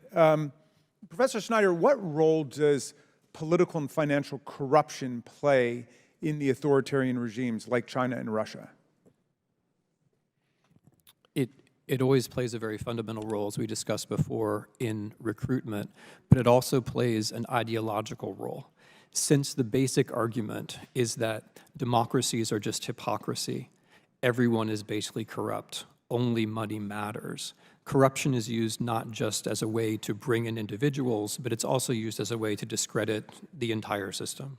And internally, those regimes are based on corruption. And so the point externally is to normalize that. Back in the 20th century, we had rivals that had other visions of the future. Now we don't. Now we have rivals, and this pertains both to China and Russia, whose main message is that our system isn't what it seems to be. There are really no alternatives to just autocratic regimes where only money and power count. One of our colleagues chided our side of the aisle for raising Donald Trump's name. I think that was presumably directed at Representative Norton, who discussed the millions of dollars that Donald Trump pocketed in unlawful foreign government emoluments from the Chinese government and from the state-owned ICBC Bank while he was president. Is corruption in America irrelevant to our ability to withstand foreign propaganda by authoritarian regimes like China and Russia? Of course it's not irrelevant, it's very relevant. The way that any kind of political warfare proceeds is by these sorts of connections. A message becomes more plausible because a person is a bit more corrupt. A person is a bit more corrupt, a message becomes a bit more plausible. Anyone who is serious about political warfare would be very attentive to these underlying financial issues, of course. One of our colleagues mentioned an effort that is underway to stop U.S. government agencies from blowing the whistle on Chinese and Russian propaganda on social media. There are some people who say that it violates the First Amendment if our agencies say there's Chinese propaganda on your website, there's Russian propaganda on your website. What do you think about that? Do you think that in a free society, the government should be able at least to alert the social media or private internet service providers about the existence of foreign government propaganda on their vehicles? Colleagues in different ways have already raised the point that that TikTok is not the only problem. The problem is the way that social media is designed as such. Democracies tend to work better when institutions are set up in such a way that factuality has an advantage over propaganda. Unfortunately, social media is set up in a different way. It gives an advantage, a financial advantage for advertisers to attention-seeking and therefore to shocking propaganda. We know that this can be mediated because when attempts have been made, either by corporations themselves in cooperation or by the government, we have been able to dramatically reduce hostile state-sponsored propaganda. What we face now in 2024 is a major corporation, Twitter, which has chosen not to police itself even as much as the other platforms do. And therefore, we face a situation in which states are taking advantage of this sort of chaos. Hostile actors take advantage of this chaos to change the information environment. This is par excellence an example of psychological warfare, and it would be foolish if the United States government did not allow itself to draw attention to it. I wonder if you can help us figure out where we've come as a committee, Professor Snyder. About a year ago, our GOP colleagues began heralding an FBI form, FD 1023, that recorded allegations that President Biden acted corruptly in Ukraine and tried to promote these as credible allegations. It turned out that these were lies, and the person who was promoting them has been indicted for lying to the FBI and constructing a false record. It turns out that he was up to his neck in connections to Russian foreign agents, and yet our colleagues at various points called this a smoking gun, said it showed proof that the Bidens took bribes, and so on. Chairman Jason Smith, for example, said this was a smoking gun, and it was the definitive proof that the Bidens took bribes. It's obviously been dropped, and yet this was the genesis of our investigation. How do we understand? That's just simply not true, but go ahead. I'll yield to the chairman if you want to take some more time. No. Well, you can use your time. Are you saying the bank statements are Russian disinformation, that the Bidens took $9,000 from China? I agree you've been talking about bank statements for more than a year, but they don't show anything other than there was no crime. So it's okay for, as Tony Bobulinski said, for China to bribe Joe Biden's family with $9 million. But that's the lie that's been discredited. I mean, where is your impeachment investigation? If Joe Biden took a $9 million bribe from China, why aren't you impeaching him for that? Well, who says we're not? Well, I can invite Mr. Moskowitz to come back in. Do you want to move for impeachment today? Because I thought that was your main agenda item. You said it was the paramount priority of the committee. No, this is a hearing on China, and you all have an obsession with Russia and Trump. It's disturbing. We can talk about China and Trump or Russia and Trump. You need therapy, Mr. Raskin. No. You need therapy. You're the one who's involved with the deranged politician, not me, okay? I've divorced myself from Donald Trump a long time ago. You're the one who needs to disentangle from that situation. And I will tell you this. If you believe that it would have been illegal for Joe Biden to take $5 million from Ukraine, it certainly would have been. What do you think about Donald Trump taking more than $5 million from the Chinese government while he was president? Well, we know that Donald Trump had a legitimate business that he talked about and he campaigned on. The legitimate business was the White House. What business? He sold the White House. Oh, give me a break. He was What business was what business were the Bidens in? Well, what business did Joe Biden's family own? What business were they in? Did they have hotels? Did they have a social media company? Did they have golf courses? Did they have casinos? Did they have office buildings? Mr. Chairman. What business? Did they have an energy Mr. company? Chairman, we have spent tens of millions of dollars pursuing Joe Biden, and you have not identified a single crime. I would like my time restored. Well, no, your time was expired. No, you interrupted me. I want my time restored. You had your time. You went above, and I'll let Ms. Thornton go a minute. You know what? Here, sit down, everybody. Come back. This is about China. We asked a simple question. Now, Ms. Presley, you're out of order. Sit down. Mr. Chairman, Mr. Chairman, No. Mr. Chairman, Mr. Chairman, can I make a motion that we take a break for 5 minutes? We're going to keep going. We'll let the record show that Mr. Raskins could not answer the question. First of all, what did the Bidens do to receive the money? Let me start with this. My last name is Raskin, okay? We've sat next to each other for more than a year. You don't have to add the S. Number two, I would like my time restored. And number three, No, you have not your time.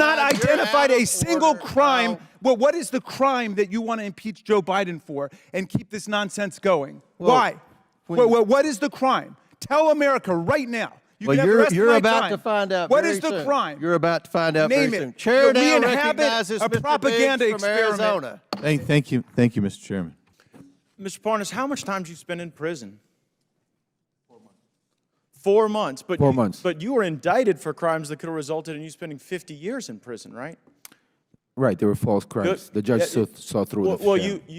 you went to trial and you were convicted, right? I went to trial, correct. And and the crime was that you were trying to acquire marijuana licenses, and you took money from a Russian oligarch, and you tried to use that money to go give political donations and do what you had to do to acquire marijuana licenses. Is that about right?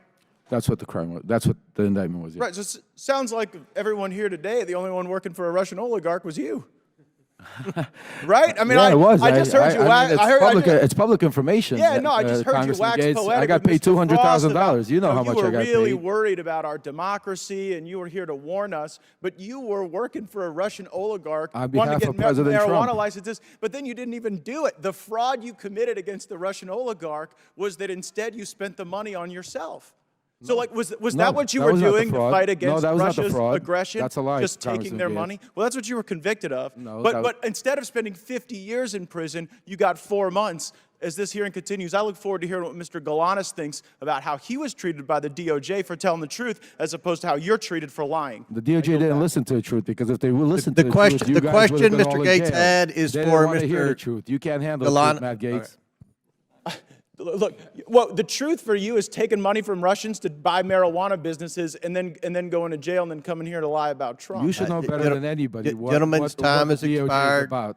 Chair You now. should know better than anybody. Gentleman's time's expired. So I guess, Mr. Bobulinski, as you hear Maxwell Frost, my colleague on the Democrat side, say that Mr. Parnas, fresh off of his prison time, is the most credible witness we've had to address these business dealings. What's your reaction to that? I think it's laughable that the Democrats are asking Lev Parnas to weigh in on my credibility, a convicted felon that served jail time. I have an impeccable record.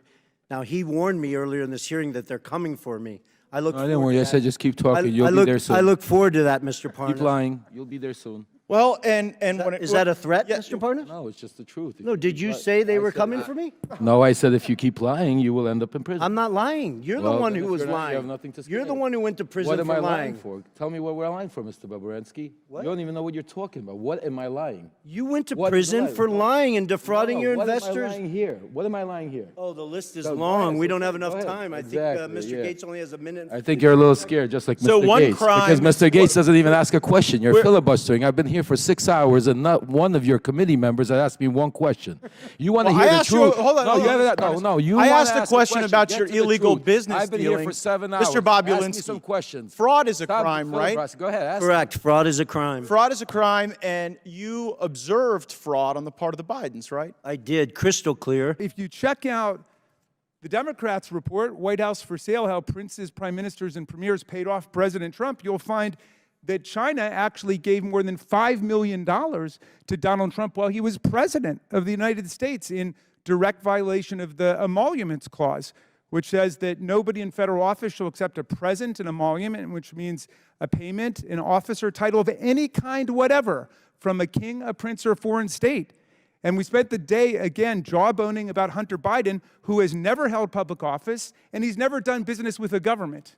And yet we have right in front of us, in front of our very eyes, mammoth corruption, unprecedented in U.S. history by Donald Trump as president. And my friends don't say a single word about it. But he wants to lecture Mr. Parnas about the illegal donations he made on behalf of pro-Trump super PACs. I've noticed something interesting with the people who have finally disenthralled themselves and gotten out of the Trump cult, as Mr. Parnas puts it. People like Michael Cohen, Sarah Matthews, Cassidy Hutchinson, Alyssa Griffin. There's articles about them. There are dozens of those people, and I'd be fleeing for the exits now too. What's so fascinating to me about it is that they don't mind when these people lie for Donald Trump. Then when they get out and start telling the truth, that's when they call them liars for what they did when they worked for Donald Trump. Mr. Parnas, they're not mad that you lied and went to prison for it and did your time. They're mad that you stopped lying for Donald Trump. Absolutely, Congressman Raskin. So when I was a state assistant attorney general, Mr. Chairman, I saw a judge on my very first day of work castigate a lawyer by saying, son, you forgot the very first rule of lawyering. When you go to court, you got to bring the evidence with you. You forgot to bring the evidence. There's no evidence.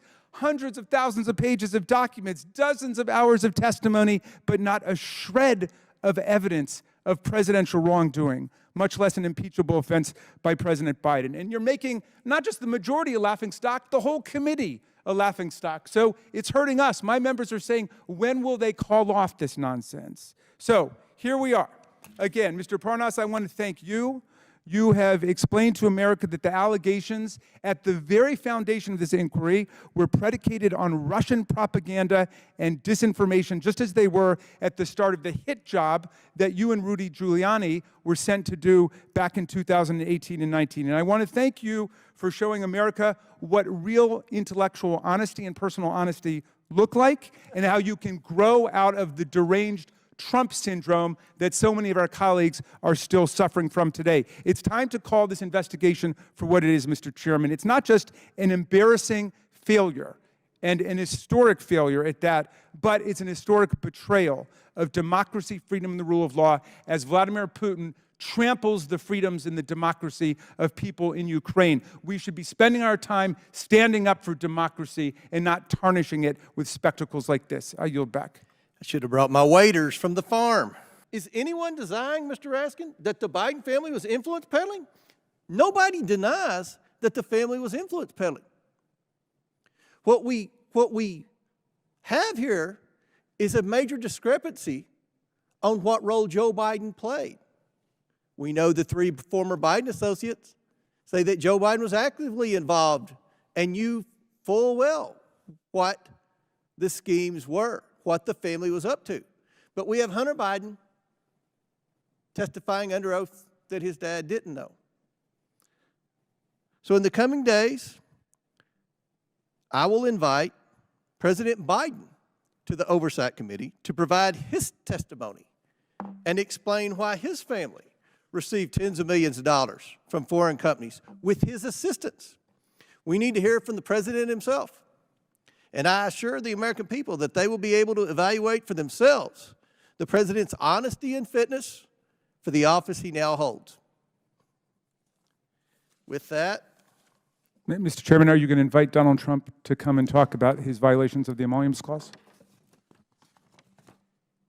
you all have investigated Donald Trump for years, and I'm pretty sure I've read in the paper that there's a lot of investigations of Donald Trump. No one's investigated Well, we Joe impeached Biden. him. You were invited to impeach Joe Biden Are today. you supporting, are you going to work with me to see that Joe Biden comes and answers these discrepancies? I mean, this is a big deal. There's no discrepancies. There's not No been, discrepancies. No, there's no evidence at all that he's committed any high crime and misdemeanor. What is it? In closing, I want to thank our panelists once again for their important and insightful testimony today. With that and without objection, all members will have 5 legislative days within which to submit materials and to submit additional written questions for the witnesses, which will be forwarded to the witnesses for their response. If there is no further business, without objection, the committee stands adjourned. Thank you, Mr. Chairman. Mr. Herr, your report starts with the line, "We conclude that no criminal charges are warranted in this matter." Have you had any reason to change your opinion about that? No, Congress. No, Ranking Member. You highlight the independence and support you got from the Attorney General and DOJ. Have you changed your mind about that? I have not. The report describes President Biden's cooperation in your requests. He allowed his homes to be searched. He answered questions for hours in the midst of a global crisis. Have you had any reason to change your mind about that? No, Ranking Member. All right. You also repeatedly contrast Biden's cooperation with the conduct of Donald Trump. You say, quote, most notably, after being given multiple chances to return classified documents and avoid prosecution, Mr. Trump allegedly did the opposite. According to the indictment, he not only refused to return the documents for many months, but he also obstructed justice by enlisting others to destroy evidence and then to lie about it. Have you any reason to change your judgment about the differences between President Biden's cooperation and the former president's non-cooperation? No, I continue to stand by those words in my report.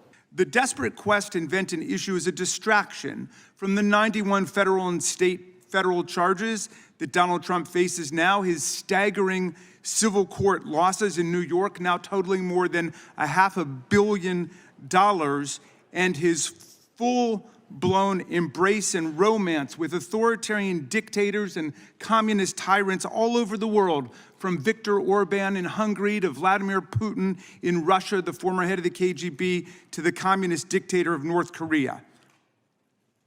It's not, this, my friends, this is a memory test.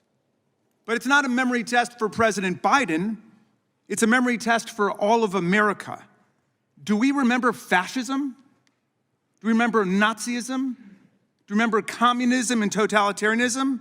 Have we completely forgotten the sacrifices of our parents and grandparents in prior generations?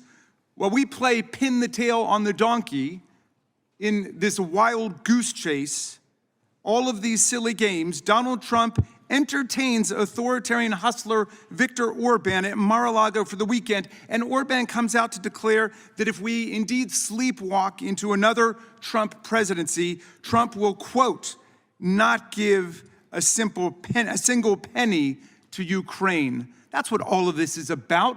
It's about trying to pull the wool over the eyes of America, because the tyrants and dictators of the world are on the march today.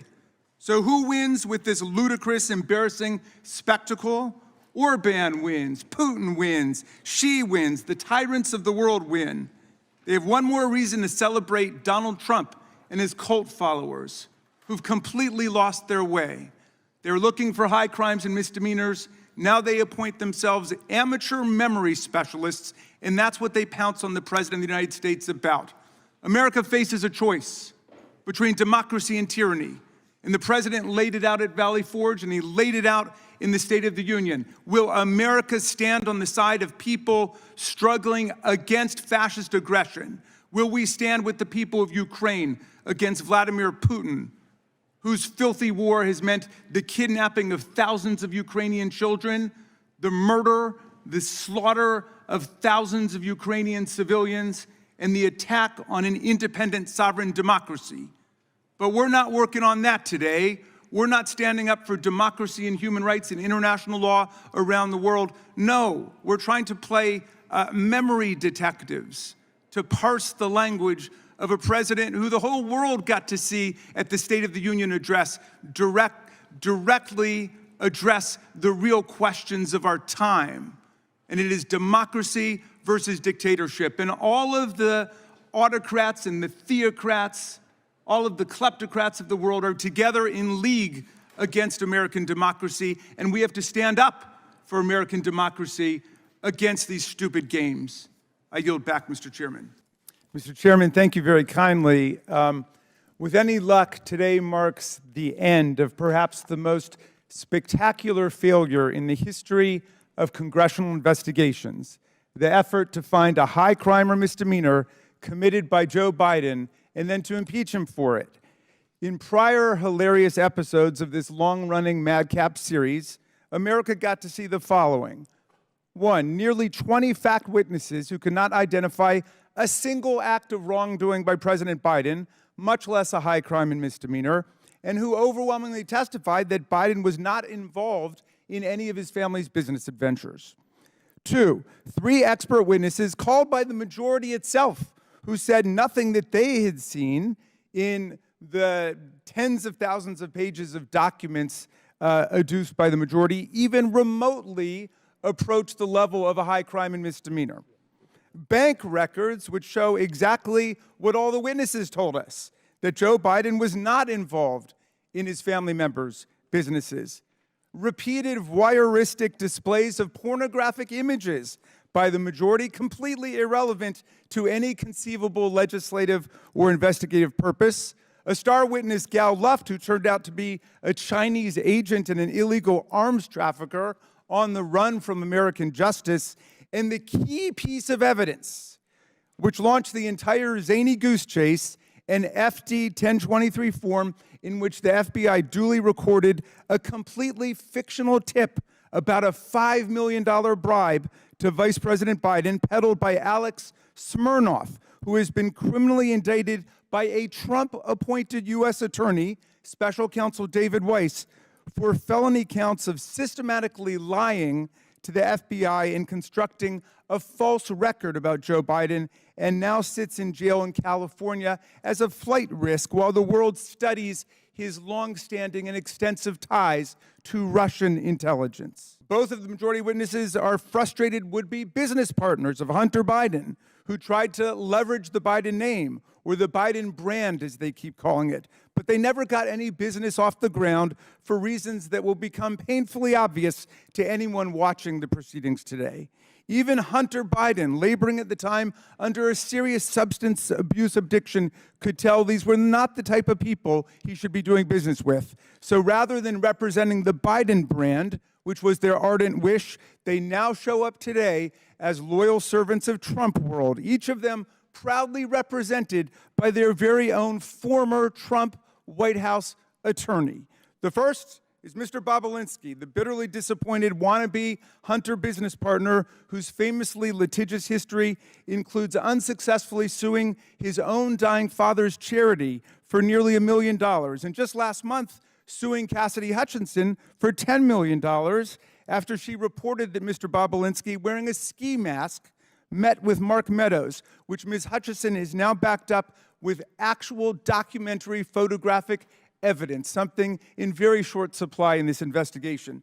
Mr. Bobulinski made his hazy allegations against the Bidens public for the first time at a press conference choreographed by the Trump for President campaign, which provided him a venue, a gaggle of journalists, and even a dress shirt that they went out and bought for him to wear to the event.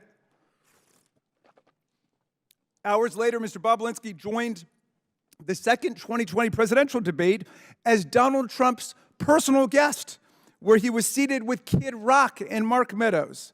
The other star witness, Mr. Galanis, who I believe is appearing by Zoom today, is a serial fraudster and convicted con man, a term I would charitably not use on a witness, except it was explicitly bestowed upon him by not one, but two different U.S. federal district court judges, including the one who sentenced him to over 15 years in prison for defrauding union pension funds, a Native American tribe, and scores of innocent investors. Mr. Galanis was sentenced to pay restitution of over $80 million to his victims. That's a lot of money. That's what Donald Trump was sentenced to pay E. Jean Carroll for in that civil litigation. The very first record of Mr. Galanis' claims against the Biden family appeared, check this out, in the clemency petition that he sent from prison to President Trump. But the key point is this: even if we were to believe every single word offered by these utterly compromised and biased witnesses, Mr. Bobulinski and Mr. Galanis, their allegations don't identify any wrongdoing, much less an impeachable offense by President Biden. With the impeachment bus running on empty, our GO colleagues now are apparently preparing to save face by ending the impeachment farce with criminal referrals. But criminal referrals require evidence of crimes. And the only crimes we have seen are those of the GOP's own star witnesses, like Russian asset Alex Smirnoff, Chinese agent Gal Luft, Devin Archer, and Jason Galanis. The minority witness today, our witness, Lev Parnas, casts a piercing light on what's really taking place here. And Mr. Parnas has reason to know. He, too, used to be a MAGA sycophant peddling lies and disinformation to smear Joe Biden. Today, he joins a long line of self-exiles from Trump world who could no longer stomach all the corruption and deceit. People like Cassidy Hutchinson, People like Michael Cohen, Sarah Matthews, Alyssa Griffin, General James Mattis, the chair of the Joint Chiefs of Staff, Mark Milley, General John Kelly, and now Vice President Mike Pence, who refuses to endorse for president the man he served with. But we do have loyal sycophants still in the room, and one day I look forward to hearing their testimony about how they got sunk into this religious cult. Mr. Parnas wrote Chairman Comer and me a remarkable letter on July 23rd, 2023. This is the first time I'm meeting him today. He was Rudy Giuliani's right-hand man, his globe-trotting business partner and language interpreter in the mission to manufacture Ukraine and Burisma-related dirt and smears against Joe Biden in 2018 and 2019. He spent all of his time traveling around the world trying to stage evidence against Joe Biden. In his letter, Parnas explains that the desperate search to find evidence of any kind of Biden corruption was a complete and total bust because there was no evidence to find. He wrote to tell us that not only is there no evidence in Ukraine that Joe Biden did anything improper, but more darkly, the manic search for a smoking gun against Biden became a mission to invent and concoct evidence out of thin air with the active help of Russian intelligence assets and agents. I'm getting to Russia. You haven't heard anything yet, Mr. Chairman. A man who has reckoned with his own moral descent into Trump world, Lev Parnas, is ashamed of what he did to serve the interests of Russian propaganda and Putin's lies. And he wants America to know the truth. He can explain how the Russian-stimulated conspiracy theories and lies that he promoted with Rudy Giuliani live on in the tiresome fabrication spread by Alex Smirnoff and now repeated by this committee like Pavlov's dog. At every turn, my colleagues cry Russia hoax, even in the face of repeated warnings from Donald Trump's own Treasury Secretary and Secretary of State, from the intelligence community, from Robert Mueller, and most recently from Special Counsel Weiss, who was named to office by Donald Trump. As Secretary Mnuchin stated, quote, Russian disinformation campaigns targeting American citizens are a threat to our democracy. That's Secretary Mnuchin, someone that you guys usually defend, but my GOP colleagues continue to cry Russia hoax like cult members selling flowers at the airport. Our colleagues are the ones loyally amplifying the actual Russian hoax, not the Russia hoax, the Russian hoax, the one that Giuliani and Trump and Smirnoff have eagerly adopted from Putin and his agents. They participate in this hoax while they shamefully block $60 billion in military assistance to President Zelensky and the besieged Ukrainian people 5 years after Trump and Giuliani tried to shake President Zelensky down for counterfeit dirt on Joe Biden. And while they continue to parrot these transparent Russian lies, Vladimir Putin wages his bloody aggressive war on Ukraine filled with atrocities like the mass kidnapping of children and the rape and slaughter of civilians. The MAGA right's wholesale adoption of this Russian hoax and their sellout of the Ukrainian people by the MAGA right is an historic betrayal of democracy, freedom, and the rule of law. But the defense of democracy begins with fidelity to the truth, and the oversight Democrats, America's truth squad against this disinformation, is here today to set the record straight. I yield back to you, Mr. Chairman. The Equal Representation Act does two simple things. First, the bill requires the Census Bureau to include a citizenship question on the decennial census questionnaire. Second, the bill directs that this information be used to ensure fair representation by requiring only citizens be included in the apportionment base. My amendment, in the nature of a substitute, simplifies the citizenship question that would be asked on the census questionnaire. Are you a citizen of the United States? Yes or no? That's it. By requiring this question, the United States government will be able to collect accurate data on the makeup of our population. Non-citizens comprise nearly 7% of the total population of the United States. 7%. But non-citizens are not evenly distributed among the states, and some states end up with greater representation in Congress based on a higher concentration of non-citizens. This dilutes the one-person, one-vote principle for citizens in states with fewer non-citizens.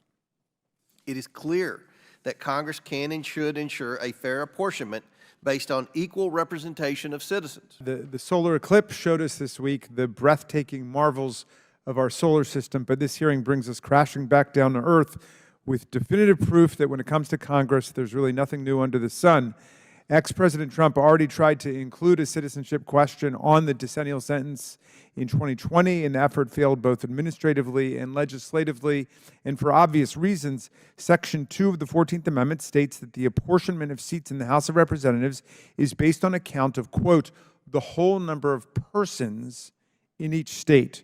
Persons being the all-encompassing category larger than that of voters or citizens, a point that was made clearly and emphatically by the unanimous Supreme Court in its 2016 decision in Evanwell versus Abbott. So for all of you textualists out there, the plain reading of the text of the Constitution is clear. For all of the constitutional originalists out there, the original purposes have been carefully articulated and never rebutted. For all of you members who like to follow precedent, well, every apportionment in the United States since 1990 has included every single person residing in the United States, not just those lucky enough to have been given the right to vote at different points. As the Evanwell Court noted, the 14th Amendment contemplates that, quote, representatives serve all residents, not just those eligible to vote. Just yesterday, the Census Bureau released a report that estimated the number of foreign-born residents in the United States is 46 million. 53% of those residents are naturalized. That means this bill would leave more than 20 million U.S. residents potentially uncounted and ignored. A population that has a higher labor force participation rate than the native-born population. These people are paying taxes, they're contributing to the economic well-being of the nation. The constitutional meaning is indisputable, a point which settles this for those who want to follow the Constitution. We should recess and go get some real work done rather than waste time on another bill that will never pass the Senate or get signed by the President and is an affront to the great radical Republicans who wrote the Constitution. Their party wrote the 14th Amendment. Their party was a pro-freedom, pro-union, pro-immigrant, and anti-know-nothing party. The census is essential to democracy, just as the framers endorsed Tom Paine's common sense. They also endorsed a common census. But this bill would undermine the accuracy of the census, which may not be accidental. In the 2010 census, the undercount of Hispanics was 1.4%. In 2020, that number grew to 5%. Many observers credit that increase just to the Trump administration's effort to add a citizenship question to the census and all of the intense publicity and rumor surrounding that effort. The addition of a question about citizenship will deter many immigrants, not only undocumented, but persons with green cards and other forms of lawful status from completing the census. Many non-citizen immigrants who are seeking asylum or are refugees will avoid responding because of uncertainty over their status and fear of arbitrary law enforcement action. Extensive research shows that many residents wrongly believe the Census Bureau shares personal responses with other federal agencies. To be clear, it does not. Federal law prohibits it, but that pervasive worry has prevented some individuals from answering questions about immigration status or responding at all. Mr. Chairman, I oppose this legislation which dishonors the Constitution and the values of our nation, and I yield back. Gentleman yields back. Chair now recognizes the gentleman from Louisiana, Mr. Higgins, for 5 minutes. I thank the chair, and let me respond to the ranking member's very eloquent writ, carefully read and prepared to be a part of the historical record as we debate this important bill. Let me say that the preservation of our representative republic is certainly not a waste of time.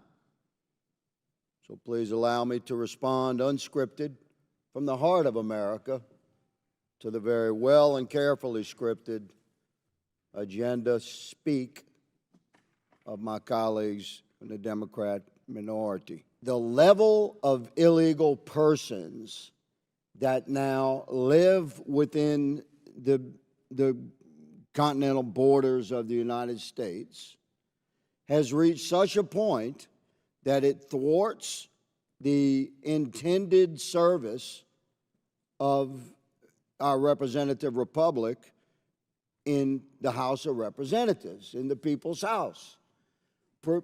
Prior to the Biden administration, it was well considered and well estimated that there were about 30 million illegals living within the United States. Took 240 years to get there.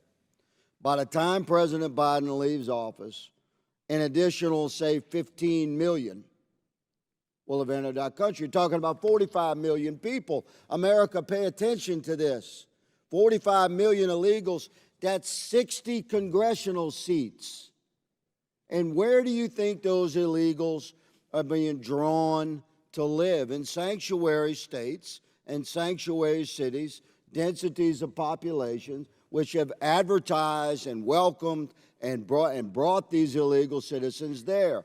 Why? Why do you think this has been one of the core tenets of agenda of the Democrat Party?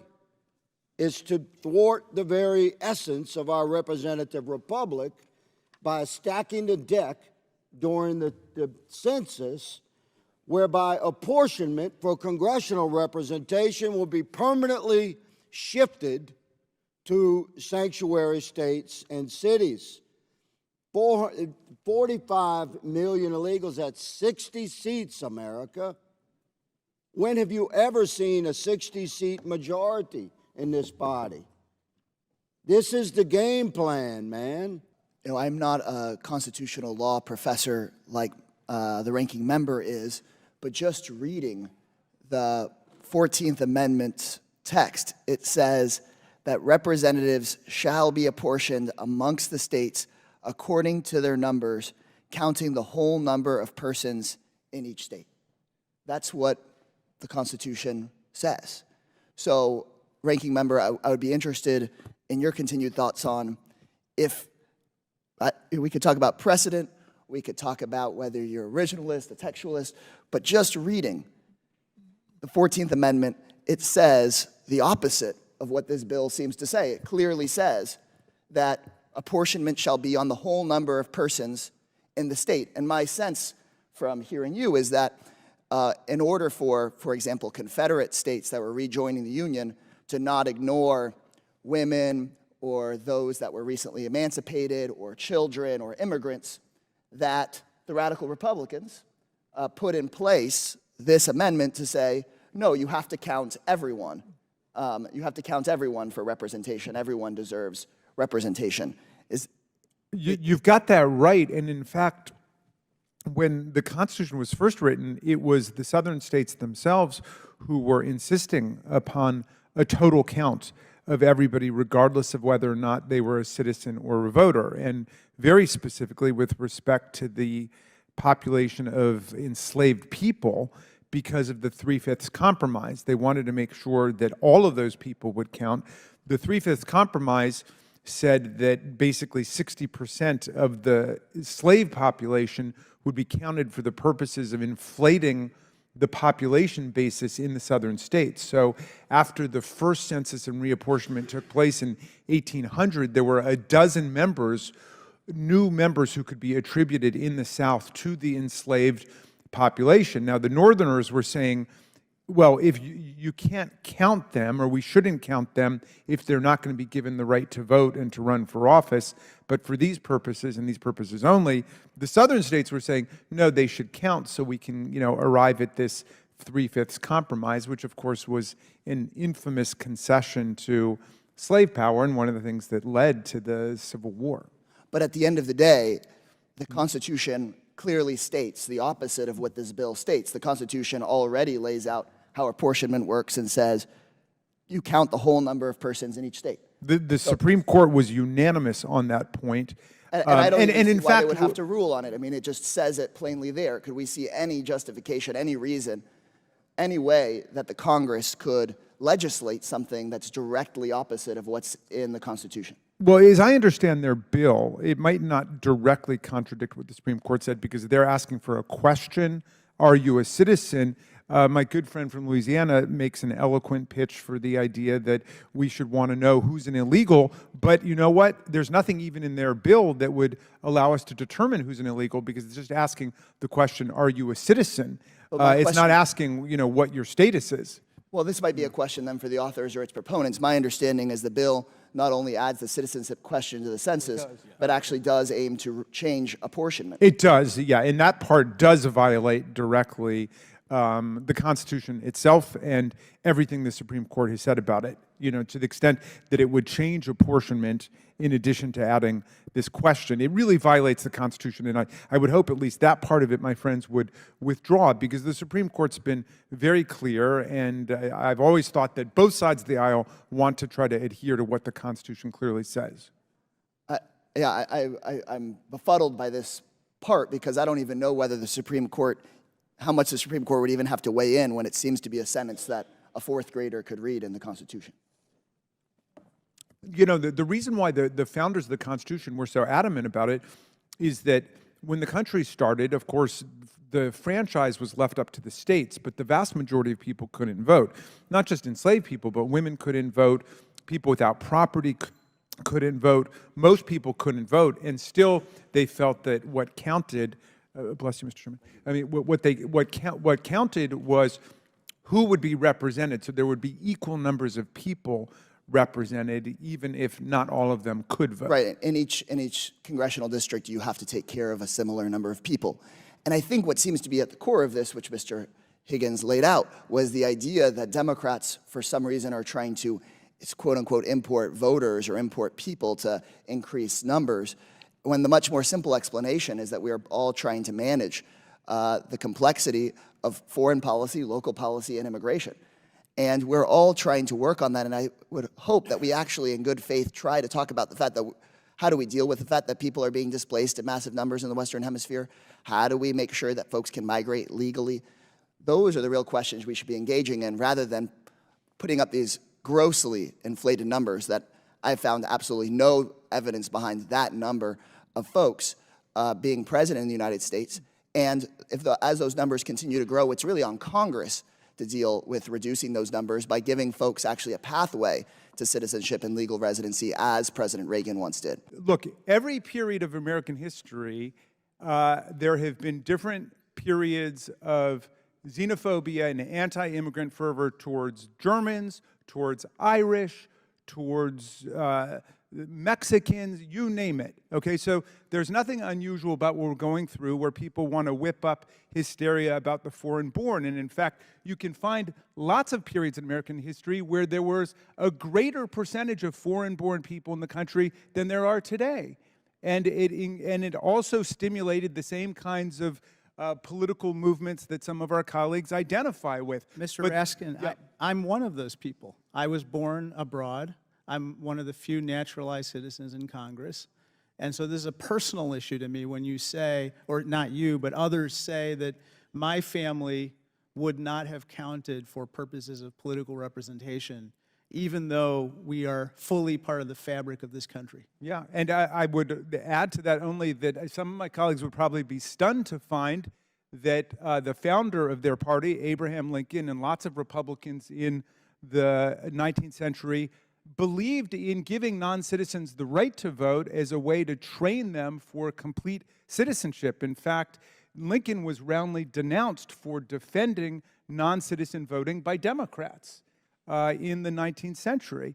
But the idea was basically give non-citizens the right to vote in local elections as a training ground for them to become citizens of the United States. So they're just demonstrating their unfamiliarity with the actual history of their own party and the history of our country. This is a nation that was founded by people who were open to immigration. And Tom Paine said America would become an asylum to humanity, not an insane asylum, but a place of refuge for people fleeing from political and religious and economic oppression, seeking greater opportunity. And that's what America is. So what do you think is really going on with this bill? Well, I know that they've not read the relevant Supreme Court authorities, but basically what they want to say is that non-citizens, I don't know where they are on children and other people who can't vote, but they want to say that non-citizens, including lawful non-citizens, permanent residents, green card holders, should not be counted, which creates, as our colleague was saying, tremendous problems for understanding where the population is and how to serve programmatically the population. This is not a complicated matter. The Oversight and Judiciary Committees issued duly authorized legal subpoenas to Attorney General Garland for a certain set of documents, including the audio recordings of Special Counsel Hur's interview with President Biden. The Attorney General has refused to produce these audio recordings. Unlike what my Democratic colleagues keep claiming, this is not just Republicans who need these recordings for their oversight duties. Media outlets, including the AP, CBS, CNN, NBC, and the Washington Post, among others, have filed suit to get these same audio recordings as well. Because the media, like everyone else, knows there's no substitute for a recording of an interview. Not a transcript, not a summary, not the Attorney General's judgment that Congress doesn't need it. Attorney General Garland gave us the special counsel's report on President Biden in full. He made the special counsel available to us in committee for hours of testimony where he answered all our questions, and he provided the full transcript of the president's voluntary 5-hour interview with the special counsel, all 250 pages of it. The whole world can read President Biden's interview and his answers unedited. But that's apparently not enough. Now they want to hold the Attorney General in contempt for not turning over the audio tape of the interview that we have the verbatim transcript of. And why is that important? Well, in case you've lost the thread of this madcap wild goose chase, America, remember this is an impeachment investigation. Do they think that the holy grail of the 118th Congress, evidence of a presidential high crime and misdemeanor, is lurking in the pauses or the background throat clearings and sneezes on the audio tape? Well, of course not. They know there's no high crime or misdemeanor to be found because they've spent the last 17 months and millions of our taxpayer dollars looking for it, and it simply does not exist. They literally don't even know what they're looking for anymore. So why do they want it? Well, they're hoping that in the 5 hours of President Biden's testimony, they can find a mispronounced word or phrase or a brief stammer, which they can then turn into an embarrassing political TV attack ad.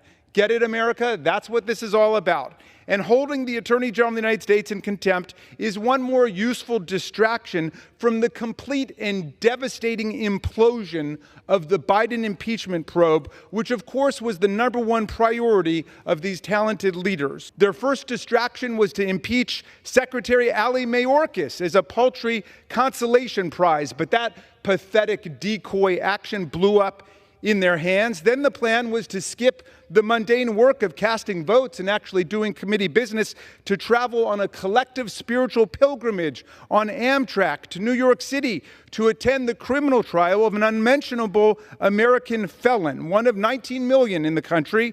But that strange journey to Mecca also blew up in their faces when this mystery political false prophet was convicted unanimously by a jury of his peers on dozens of felony criminal counts in a fair American trial.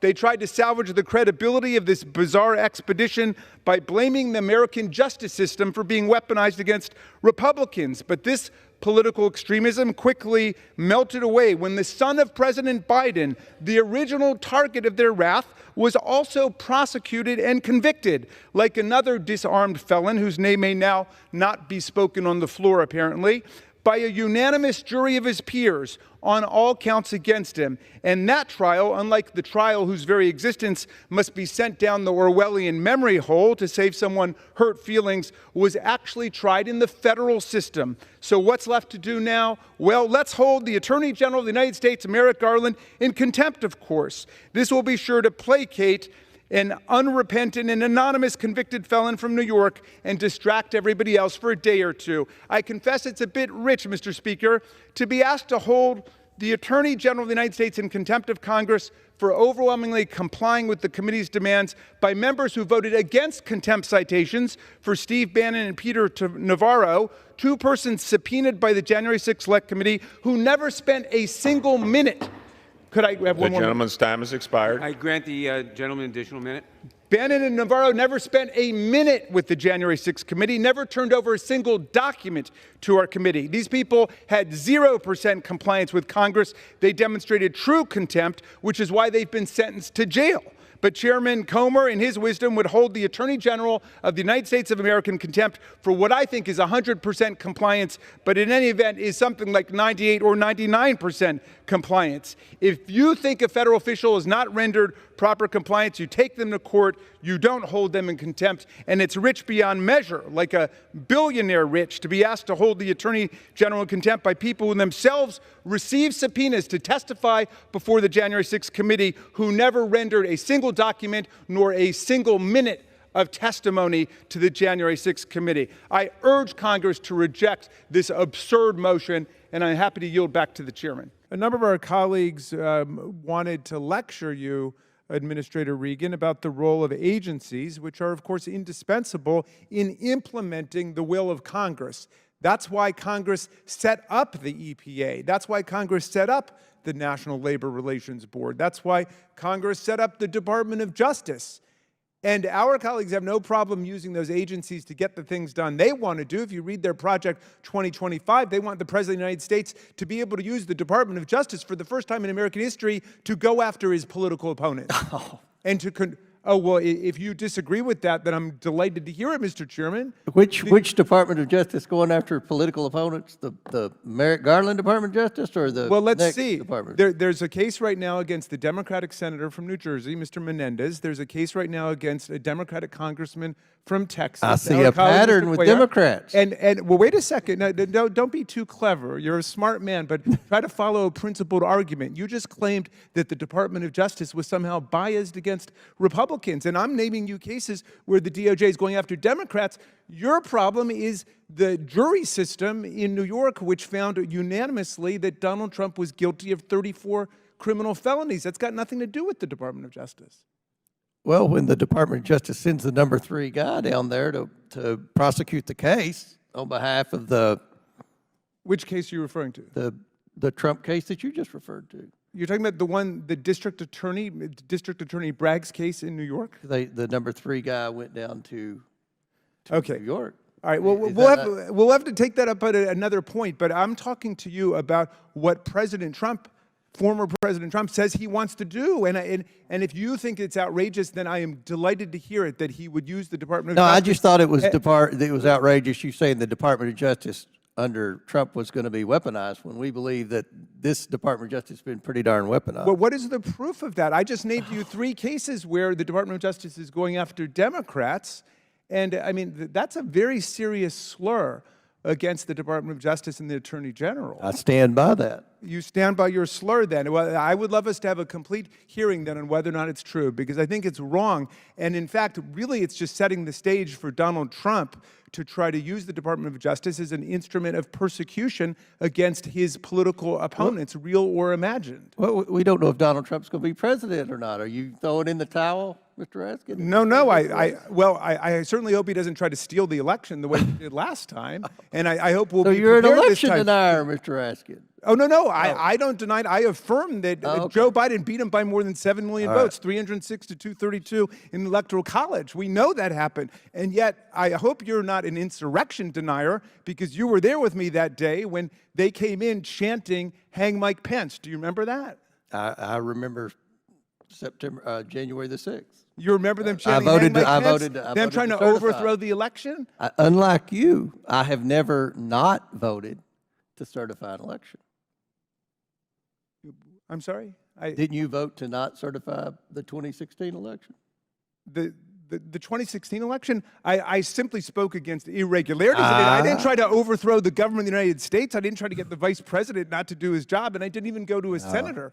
But I've always voted to certify elections. I just want to state that for the record. So then you would agree then that Donald Trump lost the 2020 election? I voted to certify the election. I've said that a million times. When the 50 states... Did you say once that Donald Trump lost the election? I have said that. When the 50 states certified the election was over. Now, we've gone over. Do you want to conclude? Let's get off of this. This is a good EPA. I don't mind the diversion, Mr. Chairman. If you look at what Mr. Burleson and I mentioned with respect to wastewater with meat processing plants, Our processors and our farmers tell us this is going to have a significant impact on the cost of food. And we're talking about chicken McNuggets at McDonald's. We're talking about chicken at Chick-fil-A and things like that. The average working class Americans go through the drive-through after work and Mr. order. Chairman, forgive me, do you know what the cost of 10-piece chicken McNuggets is today? Well, I buy a lot of chicken nugget meals. It's under $5. It's $4.49 at the closest one you can get here.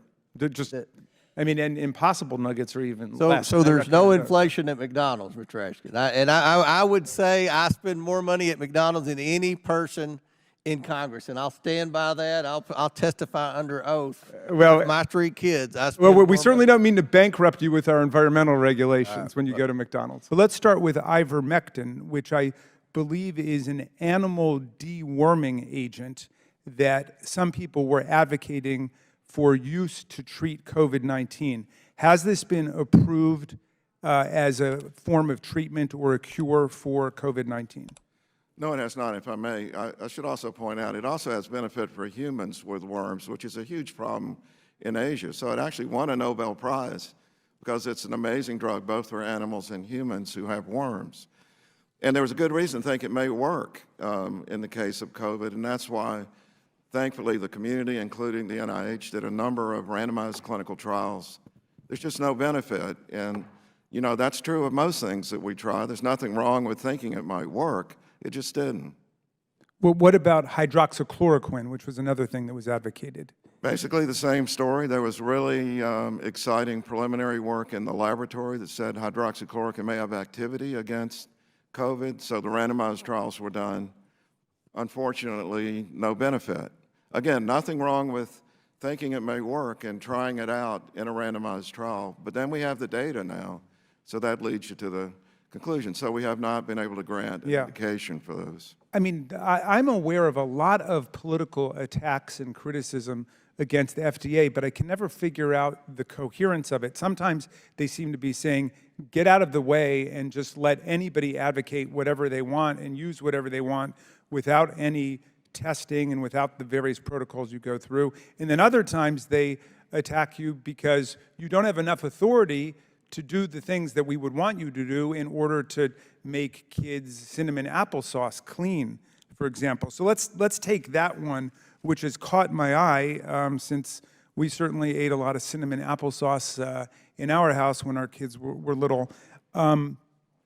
Let's see. Your FDA-regulated products are manufactured or handled at something like 275 or 280,000 different registered facilities across the land. So what keeps you from inspecting every private manufacturing facility that produces things like cinnamon applesauce or peanut butter? Well, if I may, I'll try to do this very quickly. I think the best way to think about FDA in general is that we're referees. You all in Congress actually write the rule book, much like in any sport. It's the leadership that writes the rule book. We enact what's in the rule book. And in the case of food establishments, like most sports, the first line of defense are the players in the game, which are is the industry that produces the products. And by and large, they do a great job, but sometimes they don't. And as referees, we have to be really wise about where we step in because we don't have an unlimited budget. So what keeps us from inspecting all 275,000? You don't have to be a brilliant mathematician to know how many people you'd have to have. But what we can do, for example, in food for children, is to have the manufacturers be required to do the testing, which is the way the drug system works. The manufacturers of drugs have to test every batch. And in the case of cinnamon and applesauce, if there had been mandatory testing, when it got imported into the U.S. from Ecuador, the stores that were selling it probably would have picked it up at that point. And those kids ended up with lead poisoning, right? Right. Lead poisoning is a very serious problem, as you know, and it causes chronic issues. So you advocated mandatory testing. You would like us to give you that regulatory authority. Yes. And I do hope that's something that our colleagues on the Republican side of the aisle would join us in. In the case of infant formula shortages, Last Congress, we passed a bipartisan bill to help address those shortages, but nearly 200 House Republicans voted against a second bill to give FDA resources to strengthen its oversight and inspection of facilities to prevent shortages like that from happening. So we can't have it both ways. If we want an effective, strong regulator, we've got to give them the authority and the resources to get the job done. Thank you very much, Mr. Chairman. I yield back. In 2019, we called a hearing in House Oversight on what the oil and gas companies knew about climate change and when they knew it. Industry scientists and experts testified that the companies knew the burning of fossil fuels caused climate change as early as 1959, the year the first Barbie doll appeared in the United States, the year that Alaska and Hawaii were admitted to the Union. By the 1960s, before Neil Armstrong even walked on the moon, the science of global warming was well understood by big oil. Instead of telling the world about the perils of global warming and changing their business model, the companies deliberately suppressed relevant scientific findings for decades and then challenged and dismissed urgent calls by scientists to take climate change seriously.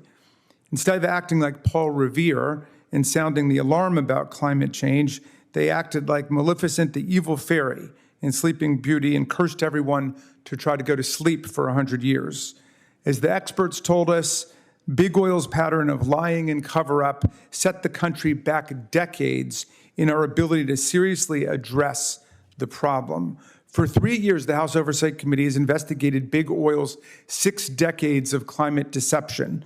On September 16, 2021, we sent investigative letters to Exxon, BP, Shell, Chevron, the American Petroleum Institute, and the Chamber of Commerce. Just yesterday, with your committee, we released our final report. Our investigation uncovered compelling evidence of aggressive industry deceit, which continued long after big oil gave up on its outright climate denialism.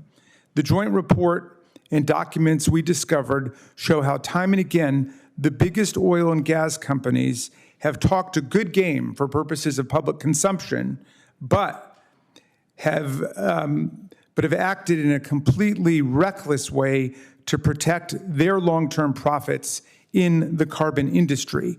Company officials admit the terrifying reality of their business model behind closed doors, but always manage to say something deceptive, false, and soothing to the public about climate change. Our investigation reveals big oil's denial, disinformation, and doublespeak, all to lull the public into complacency about the enormous climate emergency we are in and the role that big oil has played in bringing it about. We learned the fossil fuel companies made public pledges to support the Paris Agreement and achieve net zero emissions while internally recognizing that their actual practices would never allow them to achieve these goals. We found the company's PR tactics mutated from simply denying climate science to spreading disinformation about the safety of natural gas and engaging in propaganda about their commitment to reducing greenhouse gas emissions. We learned they publicly broadcast and advertised their interest in low-carbon technologies like carbon capture and algae-based biofuels, while internally acknowledging that these pie-in-the-sky technologies are expensive, difficult to scale, and simply not ready for commercial development.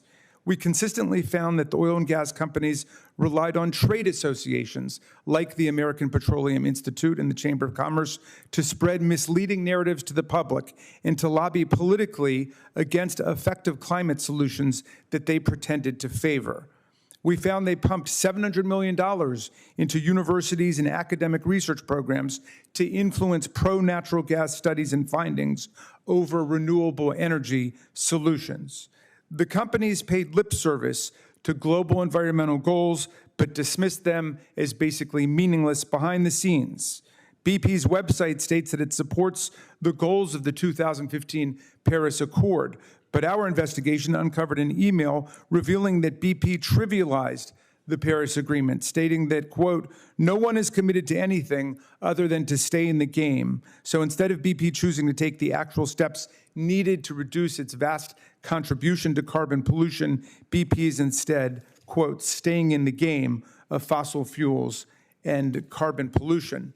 Spinning a fairy tale about their commitment to renewable energy. Fossil fuel companies have often advertised their commitment to low-carbon technologies, like Exxon's vaunted algae biofuels program. From 2009 to 2023, Exxon spent nearly half as much on advertising algae as a climate solution as it spent on actually researching and developing it. Our investigation revealed that Exxon's own employees raised concerns that the company's beautiful ads might mistakenly imply that, quote, the technology is live today. But it was never live, and indeed Exxon ended up pulling up stakes on the whole project before it ever produced any energy.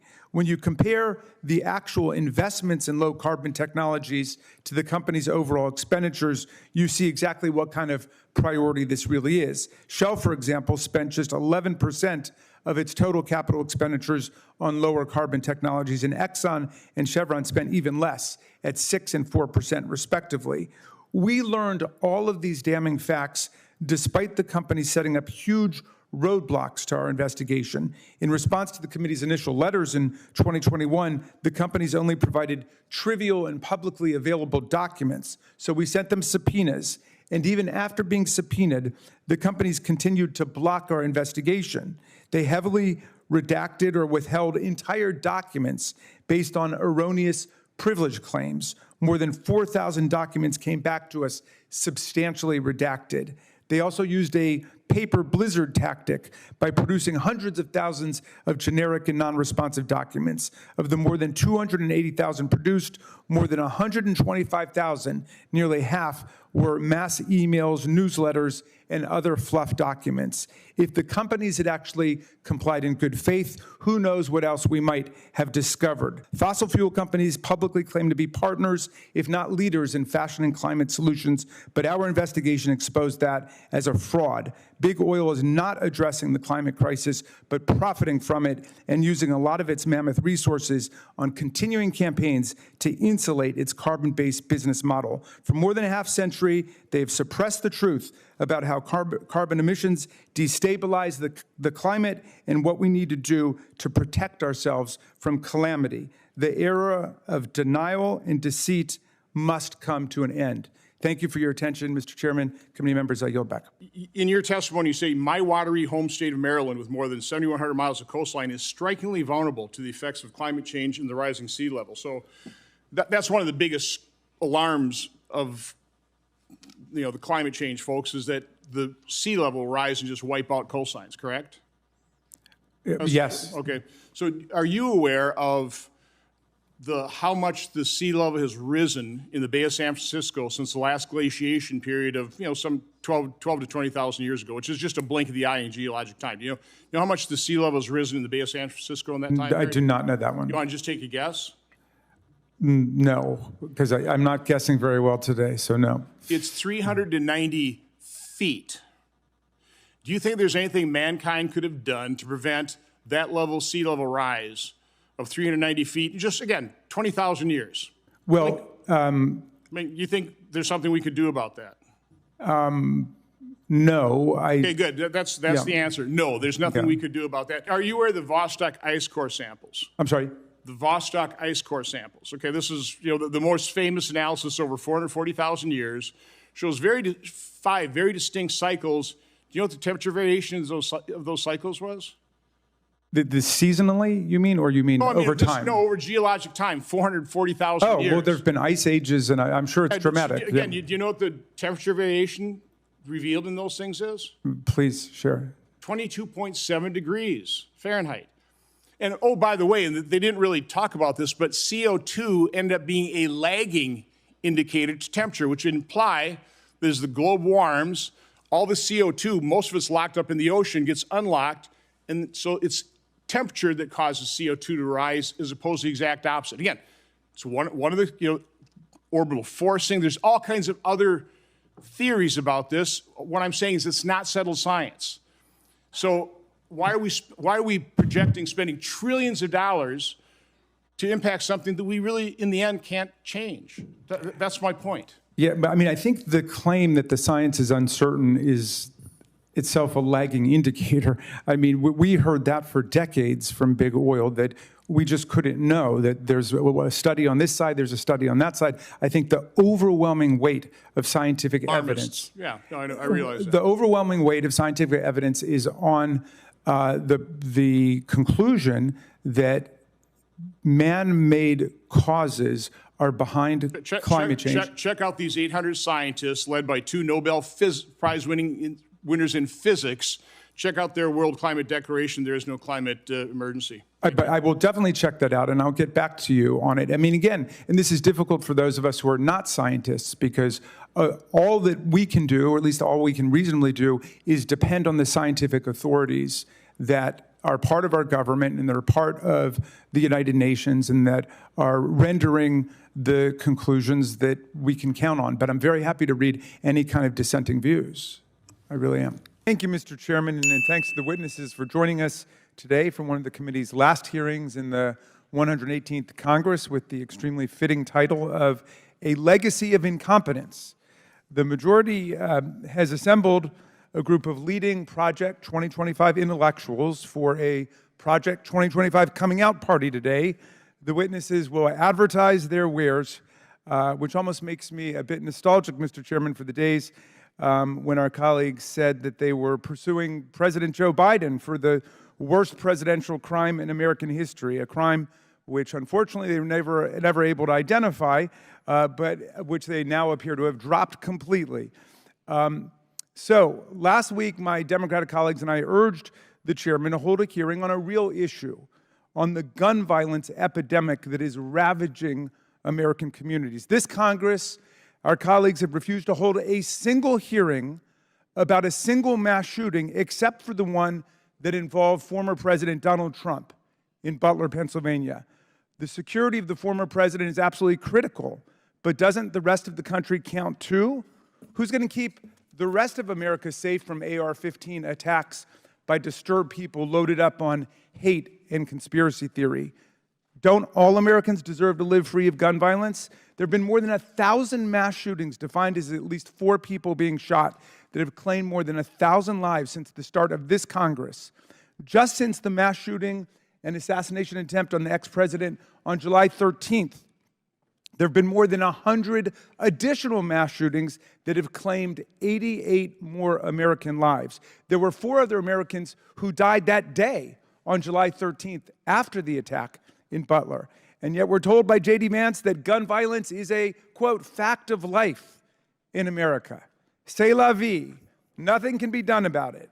Of course, it's not a fact of life in England or France or Ireland or Canada or Japan or dozens of other countries. The NRA, the GOP, and the terribly weak Swiss cheese gun laws they insist upon have made gun violence a fact of death in America because they refuse to discuss the policy solutions favored by the vast majority of the American people of all parties: a universal violent criminal background check, red flag laws, a ban on the sale of AR-15s and other military-style assault weapons. So we have a rate of gun homicide 25 times higher than people living in Europe. And gun violence is now the leading cause of death for children and teenagers in the United States of America. Yet instead of holding a hearing on gun violence, we've convened a panel of 4 witnesses with deep ties to Project 2025, the MAGA manifesto for a second Trump term, so they can audition for Mr. Trump's approval and land a spot on his cabinet or sub-cabinet, a fate not necessarily to be envied if you talk to former Vice President Mike Pence or Trump's former Defense Secretary Mark Esper or his former National Security Advisor John Bolton or Cassidy Hutchinson or more than 100 other former Republican officials declaring Donald Trump completely unfit for office. But here we are with these Project 2025 luminaries who've taken up the challenge to set forth the agenda on how to take America backwards in every domain of public life. A recently disclosed email from Stephen Bradbury, one of Project 2025's leaders and Trump's former Secretary of Transportation, says that, quote, those who show real commitment and valuable contributions will be recognized by the leaders of the Project 2025, whose recommendations are likely to carry influence. with the key personnel decision makers. And today, two of our witnesses, Mr. Carr and Ms. Sakura, showed just that real commitment by authoring chapters of Project 2025. Press reports say Mr. Carr is vying to be Mr. Trump's FCC chairman, while Ms. Sakura apparently has her eye on becoming Mr. Trump's next EPA administrator. And I will stand corrected if you guys disclaim any ambitions for those offices, but that's what the press is reporting.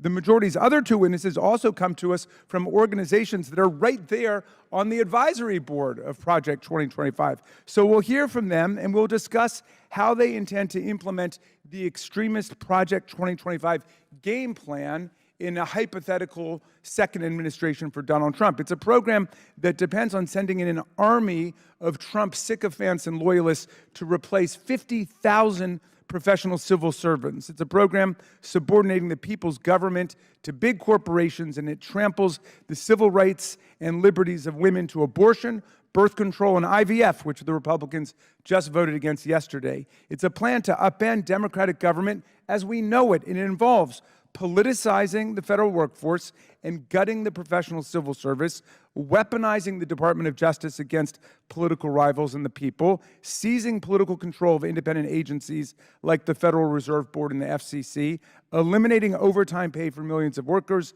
denying the climate crisis and pulling the plug on environmental progress, ending reproductive freedom in every state, federally surveilling births and abortions, legalizing discrimination against LGBTQ Americans, organizing mass deportations and detention camps, deploying the military to quash free speech and protests, eliminating Head Start and the Department of Education, dismantling NOAA and privatizing the National Wealth Service, limiting benefits for veterans. Now, Donald Trump has half-heartedly tried to distance himself from this toxic and increasingly unpopular agenda, but you need only to turn to the table of contents of this big book to realize it is the total product of Trump's inner circle. The MAGA manifesto has 37 authors and contributors. Of those, 31 served in Trump's administration, 80%.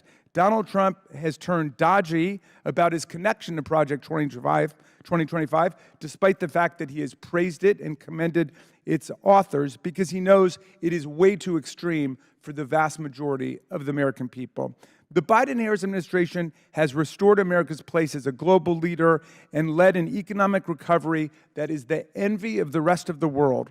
Project 2025 wants to reverse all the progress we've made, strip Americans of basic fundamental rights and freedoms that we've had for decades, and create a federal workforce loyal only to Donald Trump and not to the Constitution of the United States. Today, Mr. Chairman, we're going to try to get to the details from these Project 2025 experts that you have kindly assembled for us. Let's get specific today, and let's see if the American people really want to follow the dark vision for America that Project 2025 has set forth. Thank you, Mr. Chairman, and I yield back. I do want to commend you, Mr. Chairman, as well as the witnesses for your absolute forthrightness in bringing forward this panel of 2025, Project 2025 intellectuals, the people who wrote the plan, the people whose organizations have been involved in the plan, and the people who are defending the plan. I want to particularly commend Ms. Sakura. I hope I pronounced it correctly finally. No, but I maybe got closer. Sakura. For saying not only does she support Project 2025, she thinks the idea of getting rid of 50,000 professional civil service workers in NOAA and NIH and FDA and all across the government isn't enough. She said it doesn't go far enough. She wants to extend the demolition of professional civil service jobs and do what Project 2025 is advocating, which is replacing them with political appointees, flunkies, acolytes, supplicants, and sycophants who are willing to do whatever Donald Trump says. Their unilateral executive theory is that the president should control everything that goes on in the executive branch, including by the commissions and by the boards, wiping out the independence of federal regulatory commissions and boards. So they want to slash reproductive freedoms. That includes IVF, it includes birth control, abortion, of course. They want a national ban on abortion in America. That's the reality of what we're talking about, and you've put the politics of it front and center today, and I'm glad at least you've not been abashed about it the way Donald Trump is now running away as quickly as he can from Project 2025. You've put it forward, and I thank you for that, Mr. Chairman. Gentleman's recognized for 2 minutes. Thank you. I want to make reference to a couple other documents before I discuss the bill. First of all, our Pledge of Allegiance, which we say every day, we pledge allegiance to the Republic for which we stand, right? The flag and the Republic for which we stand. When Benjamin Franklin, after our Constitution was ratified, he talked about giving us a republic if we can keep it. And I think people should analyze those two little quotes and wonder why there were references to republic in both of them. In any event, it kind of bugs me when people around here don't understand that. I think it's absolutely bizarre that to this point we have been sending out census forms and not asking the first question that you would figure would pop into your head. Are you a citizen? It's kind of embarrassing it hasn't happened up to this point. We have another problem in that there's some states declaring themselves sanctuary states or some sanctuary cities in which they seem to be encouraging people to come here who really shouldn't be in the country at all under current law. So in any event, I think this is a great bill. First of all, we should, in apportioning congressional seats, take into account people who are citizens, not people who are non-citizens, many of which I assume are going to return to the country they came from. And secondly, we expect on the form, the first thing that I look, they put things on their race. Sometimes in the surveys, they put on, time do has you expired. own a TV or that sort of thing. So in any event, it's something that should be time expected. has I'd expired. like to thank the gentleman from Arizona Gentleman yields again back. for giving me the 2 Arizona minutes. reserved. The gentleman from Maryland is recognized. Mr. Speaker, thank you very much. I'm about to yield to my friend, Ms. Megan from New York, but I'm inspired by the remarks of the gentleman from Wisconsin, especially about the word republic, which of course comes from res publica, the public thing. He happened upon a subject that's of a lot of interest to me because I wrote a paper about it when I was in 6th grade, the Pledge of Allegiance. It was written by a radical Baptist minister named Francis Bellamy. I'm not sure if the gentleman's aware of that, on the 400th anniversary of Columbus's arrival in the New World. And Reverend Bellamy, who was an abolitionist in Vermont, was concerned about the continuing salute of the Confederate battle flag in the southern states. And so he wanted to write a flag salute that would be unifying for the Union. And he wrote, "I pledge allegiance to my flag of the United States of America and to the republic for which it stands, one nation with liberty and justice for all." And you notice what is not in there. He did not have under God. That was added in 1954 by Congress, several weeks after the Supreme Court's decision in Brown versus Board of Education. But in any event, I'm not quite sure what the relevance is of the gentleman's invocation of the Republic or of Ben Franklin and the famous vignette about him saying, if you can keep it. Ben Franklin was, of course, a big supporter of immigration to the country, although he did display an anti-German bias in some of his writings. But I'll tell you a little story about Ben Franklin that might be of relevance to what the gentleman's talking about. Apparently, because I just did a tour in Philadelphia with the Ben Franklin people up there, and we learned this wonderful story. He made a loan to a friend of his for $100, and then he recorded in his diary that this gentleman he made a loan to for $100, Josiah, was always disappearing behind a tree or a building whenever Ben came along. And he finally caught up with him and he said, "Josiah, you know, I loaned you $100, and I'm wondering, am I going to be able to get my principal back, or at least the interest?" And Josiah said, "Well, Ben, look, the $100 is well invested somewhere else, so you don't have to worry about that." And Franklin said, "Well, what about the interest?" He said, "Well, I forgot to tell you that it's against my religion to pay interest, so I can't pay you the interest." So Franklin said, "You mean to tell me it's against your principal to pay me the interest, and it's against your interest to pay me the principal. And Josiah said, well, that's right. So Franklin said, well, I can see I'm not going to get either. Well, look, here our principles and our interests converge very much. The principles are set forth in the Constitution, which is we count everybody, and everybody is part of the census, and everybody is part of the reapportionment process. It's been like that since 1790. We don't need to start finger painting on the Constitution with this silly election year proposal. But it's also in our interests because, as my colleagues have said, this is a land that is built on immigration, except for the Native Americans who are already here and the people who were brought over as slaves. All of us are the descendants of immigrants to this country. Tom Paine said when he got to America in 1774, 2 years before the Revolution, he said, this land, if it lives up to its principles, will become an asylum to humanity. Not an insane asylum, mind you. An asylum to humanity, a place of refuge for people seeking freedom from religious, political, and economic oppression. That's who we are. And every day I have in my office people from the hotel industry, people from the construction industry, people from the restaurant industry saying, we've got huge labor shortages. We need people in America. So I'm for a whole lot more lawful immigration to America, less unlawful immigration to America, like the deal that was worked out in the Senate that was rejected by the Republicans, and a lot less demagoguery about who we are as a country, because the census and reapportionment provisions in the 14th Amendment tell it all. This is a country that's for everybody, seeking opportunity and hope, willing to follow the law and follow our Constitution. With that, I will yield to the gentlelady from New York. Today's markup initiates contempt of Congress proceedings against U.S. Attorney Merrick Garland for defying a subpoena from the Oversight Committee. The committee's February subpoena required the Department of Justice to produce audio recordings of President Biden's interview with the special counsel investigating his mishandling and improper disclosure of classified materials. The department has chosen not to produce them. That's why we're here today. We're not in court. The accommodations process has been exhausted. We are not making a request. The subpoena requires production. We are not requiring anything that interferes with an ongoing investigation. The special counsel already concluded his investigation by choosing not to charge President Biden because he is an, quote, elderly man with a poor memory, end quote. This morning, the Department of Justice informed the committee that the President has asserted executive privilege over the audio recordings of the President's interview with Special Counsel Hur.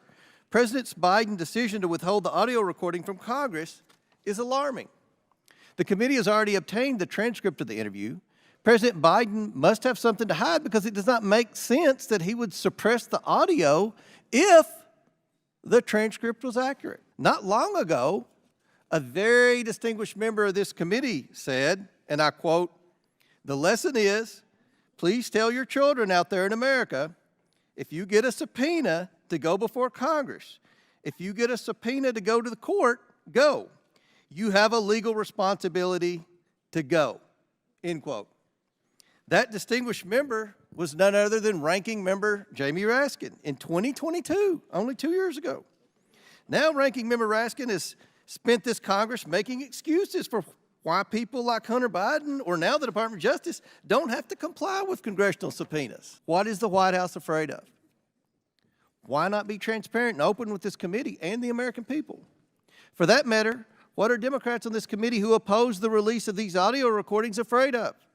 The recordings will just be President Biden speaking. What is it that would make them nervous about that? It's because they know, once again, President Biden has not been honest. He hasn't been honest about his family's foreign entanglements. He hasn't been honest about mishandling classified documents. And if the Democrats were honest, they'd admit President Biden's mental capacity is declining. Well, tonight with the cast and crew fresh back from their surprise trip to New York City, it's clear the show must go on. Now, our originally scheduled performance was supposed to be at 11 a.m. today, but it was postponed when members of the majority chose to join a mass spiritual pilgrimage to the New York criminal trial of a Florida man, an adjudicated fraudster and rapist, as he faces 34 felony counts of falsifying corporate financial records to cover up $130,000 paid in hush money to a porn star sex partner. Now, although some people are churlishly complaining that members should actually be here to vote on public business and should not have forced a last-minute change in the committee schedule, our colleagues properly demonstrated for all of history their fierce devotion to this clearly reformed, devout, and pious Florida spiritual leader who many supporters are now calling the Messiah from Mar-a-Lago. Chairman Jordan in the House Judiciary Committee preempted our GOP colleagues on oversight, rendering this entire exercise not only absurd, but completely meaningless and redundant. They have already held Attorney General Garland purportedly in contempt. Now, when we last met on this matter, you will recall that the majority still had not identified a single high crime or misdemeanor that the president had committed. The committee's impressive 3.8 million pages of documents and 80 hours of testimony from 20 witnesses produced nothing but overwhelming and definitive proof that President Biden had done nothing wrong. So desperate for a new storyline, Republicans have come up with this astonishing new plot twist. They now propose to hold the Attorney General of the United States in contempt for giving the committee the information it asked for. And it is information that has absolutely nothing to do with their failed impeachment investigation or any high crimes or misdemeanors. Now, true fans of the show will recall from prior episodes this plot device of punishing people for complying with committee orders. But this new episode of not taking yes for an answer sends us off into strange new worlds of absurdity where no congressional committee has truly ever gone before. The majority wanted to know what President Biden said in his voluntary interview with Special Counsel Hur. And maybe there was an impeachable diamond lurking in the rough. So the Justice Department complied with the request. It turned over the 250-page transcript of President Biden's 5-hour interview with the special counsel. We had a hearing on it in this committee. The special counsel came, and there was nothing impeachable there. If there had been, you would have taken up Mr. Moskowitz's offer, and you would have voted on impeachment after it happened. But you did it. Committee members and millions of Americans got to read the entire transcript and can read it right now if they like. We all can learn what the president was asked and see how he answered each and every question. But the chairman insists that's not enough. He and the rest of America are clearly able to read the interview, but he wants to be able to hear the interview. The book is not sufficient. He wants the audio book. And because of this gratuitous and comical request, the whole troop now seeks to hold the Attorney General of the United States of America in contempt.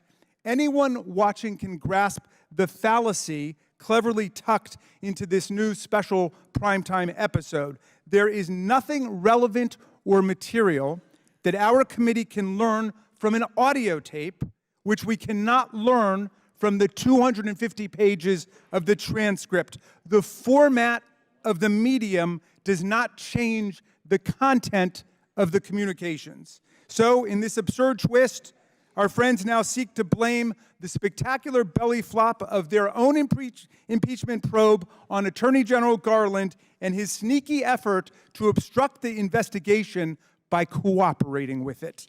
We know what real obstruction looks like because the last president specialized in it. This president agreed to sit down for a voluntary 5-hour interview with the special counsel investigating him. Attorney General Garland turned over the complete 250-page transcript interview. That's not obstruction. Real obstruction was Trump and his administration refusing to provide information Congress requested in more than 100 different congressional investigations and inquiries. President Trump issued an edict. No, I am glad that the gentlelady from Georgia is learning something tonight, okay?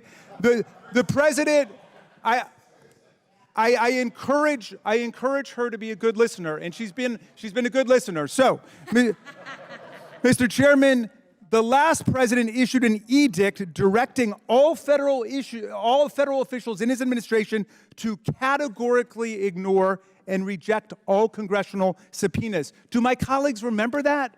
Do they know that? He told them not to cooperate with any federal investigation at all by Congress. And we didn't hear a peep from any of them. That was real obstruction. Real obstruction happened when 2 members of this committee, who may be preparing to vote tonight to hold Attorney General Garland in contempt, brazenly refused to comply with subpoenas from the U.S. House Select Committee to investigate the January 6th attack on the United States Capitol, and still have not responded to those subpoenas. But now it seems, Mr. Chairman, I just got past something that the whole obstruction gimmick may just be a fundraising ploy, which demeans the overwhelming legal integrity and impressive theatrical ambitions of this enterprise. I was just handed a mass fundraising email solicitation for your campaign that you sent out this evening, Mr. Chairman, stating that, quote, Biden and his advisors are terrified that I will release the recordings, forcing the media and Democrats to answer for the dismal decline of Biden's mental state. This could be the final blow to Biden with swing voters across the country. The Democrats are pulling out all the stops to stop the bleeding. Signed, James Comer, Chairman, House Oversight Committee. Now, I must confess my disappointment to be handed this fundraising solicitation, signed by you as Chairman of the House Oversight Committee. I thought that you were serious about the legal enterprise here and not just another political huckster calling hearings to score cheap political points and to make a buck.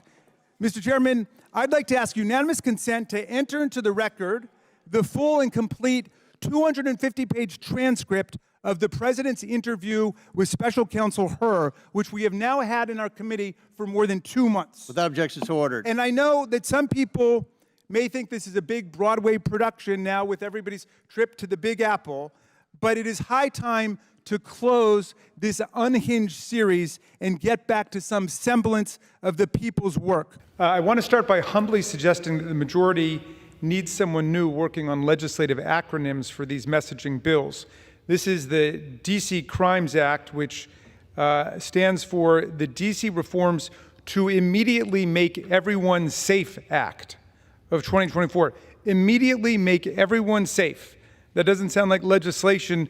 It sounds like a Penn and Teller magic trick to me. The Immediately Make Everyone Safe Act is the 4th bill the majority has now brought to the floor to vilify, heckle, and micromanage the elected mayor and council of the District of Columbia on the appalling conceit that the distinguished members of the Republican conference from Florida or Kentucky or Arizona care more about public safety and public welfare in Washington, D.C. than do the 700,000 people who live there and their elected officials on the D.C. Council and the mayor.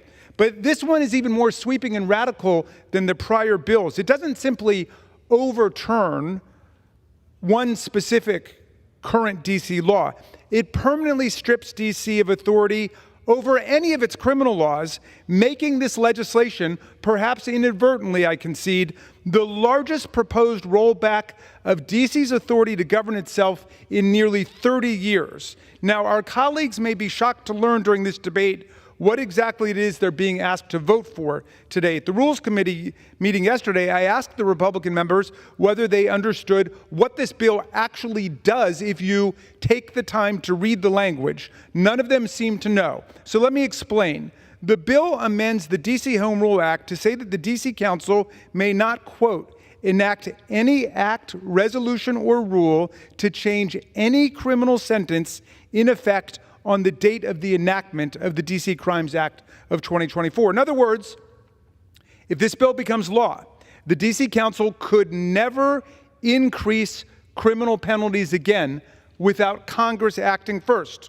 nor could it create any new criminal offenses at all. That is their big tough on crime package they offer the Congress. No increases in criminal sentences indefinitely in the District of Columbia, and no new offenses can be passed at all. Say the D.C. Council wanted to create a new criminal offense for, say, directing an organized retail theft ring. Well, Mr. Donald's bill would prevent them from doing it. Say D.C. wanted to make it a crime to possess a firearm with a removed or altered or mutilated serial number under Mr. Donald's bill, they would be barred from doing so. But in fact, that's precisely what D.C. just did a few months ago. My Republican colleagues seem blissfully oblivious to the fact that earlier this year, responding to the spike in crime occurring across America, not just in Washington, D.C., of course, the D.C. Council passed a 63-page law called the Secure D.C. Omnibus Act of 2024, which dramatically increased criminal penalties for 9 different crimes and created 6 new criminal offenses. The D.C. bill, which was passed unanimously by the council and signed into law by the mayor, does what Republicans have so eloquently been orating about on the floor. It increased criminal penalties, including for gun crimes, violence in parks, violence committed against vulnerable people, violence committed against rideshare drivers, metro drivers, and transit workers. The Secure D.C. Act also created a host of new offenses, including directing a retail theft ring, strangulation, firing bullets in public, possessing a firearm with a removed or altered serial number, and unlawful discarding of firearms or ammunition. They addressed the actual problems that they're experiencing in their city, something our colleagues seriously know nothing about and don't care about. But if Mr. Donald's bill had actually been law at the time, the D.C. Council would have been barred from enacting all of these tough-on-crime penalties altogether. And they will be barred in the future from responding to the kinds of spikes in crime that they experience. For my Republican colleagues who love to castigate the people of D.C., who I concede voted more than 90% against Donald Trump in the last election, I would respectfully suggest that they consider the following fact. D.C. has higher maximum criminal penalties than many Republican states do. Let's compare. The maximum penalty for armed robbery in D.C. is 30 years. In Kentucky, represented by the chairman of the Oversight Committee, the maximum is 20 years, 50% less. In North Dakota, it is 10 years or 66% less. In D.C., criminals can receive a 40-year sentence for armed carjacking. In Kentucky, represented by the chairman of the Oversight Committee, carjacking is not a separate independent offense. You've got to charge somebody with armed robbery, but even then, you can only get half the sentence you can get in D.C. for carjacking. Look, despite all of the fine election year rhetoric we've heard, there's something profoundly antithetical to our system of government in what the gentleman is proposing. If you read the Declaration of Independence, Thomas Jefferson set forth a bill of particulars against King George and the Parliament. And one of the central allegations of it was that they were denying the colonists the right to define criminal offenses for themselves. People over in England were dictating to people in our country what the criminal offenses should be. And that's like, with all due respect, the gentleman from Florida dictating the people in Washington, D.C., how they should order their affairs when it comes to the criminal law. Jefferson would have understood very well this situation that we're in, and our friends in Washington, 713,000 tax-paying, draftable U.S. citizens have petitioned for statehood because they no longer want to be kicked around by other people's representatives. They want to have an equal say in this body, an equal say in the U.S. Senate, and they don't want other people's representatives telling them that they can't pass the criminal offenses or the increased criminal sentences that they want for their crimes. I'll reserve. Thank you. Thank you, Madam Speaker. I yield myself such time as I may consume. Gentleman's recognized. And I rise today to oppose H.R. 192, yet another attack on home rule in the District of Columbia. I wish we were here today talking about climate change, which is a dagger at the throat of humanity. We've seen record drought in the Midwest, record forest fires in the West, record flooding in the East, hurricanes of record velocity in the distinguished gentleman from Louisiana's beloved Gulf Coast. There were mosquitoes in the North Pole last summer. The sea levels are rising everywhere. But we're not here to talk about that emergency. I do have a book for my friend Mr. Higgins, called Bayou Farewell, written by one of my constituents about what's been taking place on the Louisiana coast that I'm going to offer to you today. But we're not talking about climate change. We're not talking about gun violence, despite the fact that America now has rates of gun violence and gun-related mortality 20 times higher than the nations of the European Union. Gun violence is now the leading cause of death among children and young people under 18 in America. It's out of control. But we're not talking about that. We are exercising our constitutional authority, as my distinguished colleague from Louisiana says, to oversee the District of Columbia. And here today, what's caught our eye is that they have legislation which passed, which has become law in the District of Columbia, which allows permanent residents and other non-citizens to register to vote. So they have nearly 500,000 registered voters in the District of Columbia. 512 of them are non-citizens. Around a little bit more than 0.1% of registered voters are non-citizens. Their primary election in 2024 has already begun. The DC voters got their ballots or began receiving ballots in the mail on April 29th, and the district has already begun accepting ballots. The DC Council had transmitted the Local Resident Voting Rights Amendment Act of 2022 to Congress for the required review period on January 10th, 2023. The House passed a disapproval resolution, as my friend mentioned, on February 9th, 2023. The Senate did not pass the disapproval resolution there. The act became law in March of 2023. So what we're talking about now is passing legislation to overturn a practice that is literally taking place as we speak within the District of Columbia. The practice of non-citizen voting, my friend may be interested to learn, is one that actually was adopted in the vast majority of American states at different points in American history, including, I checked, in Louisiana, where it existed for around a decade.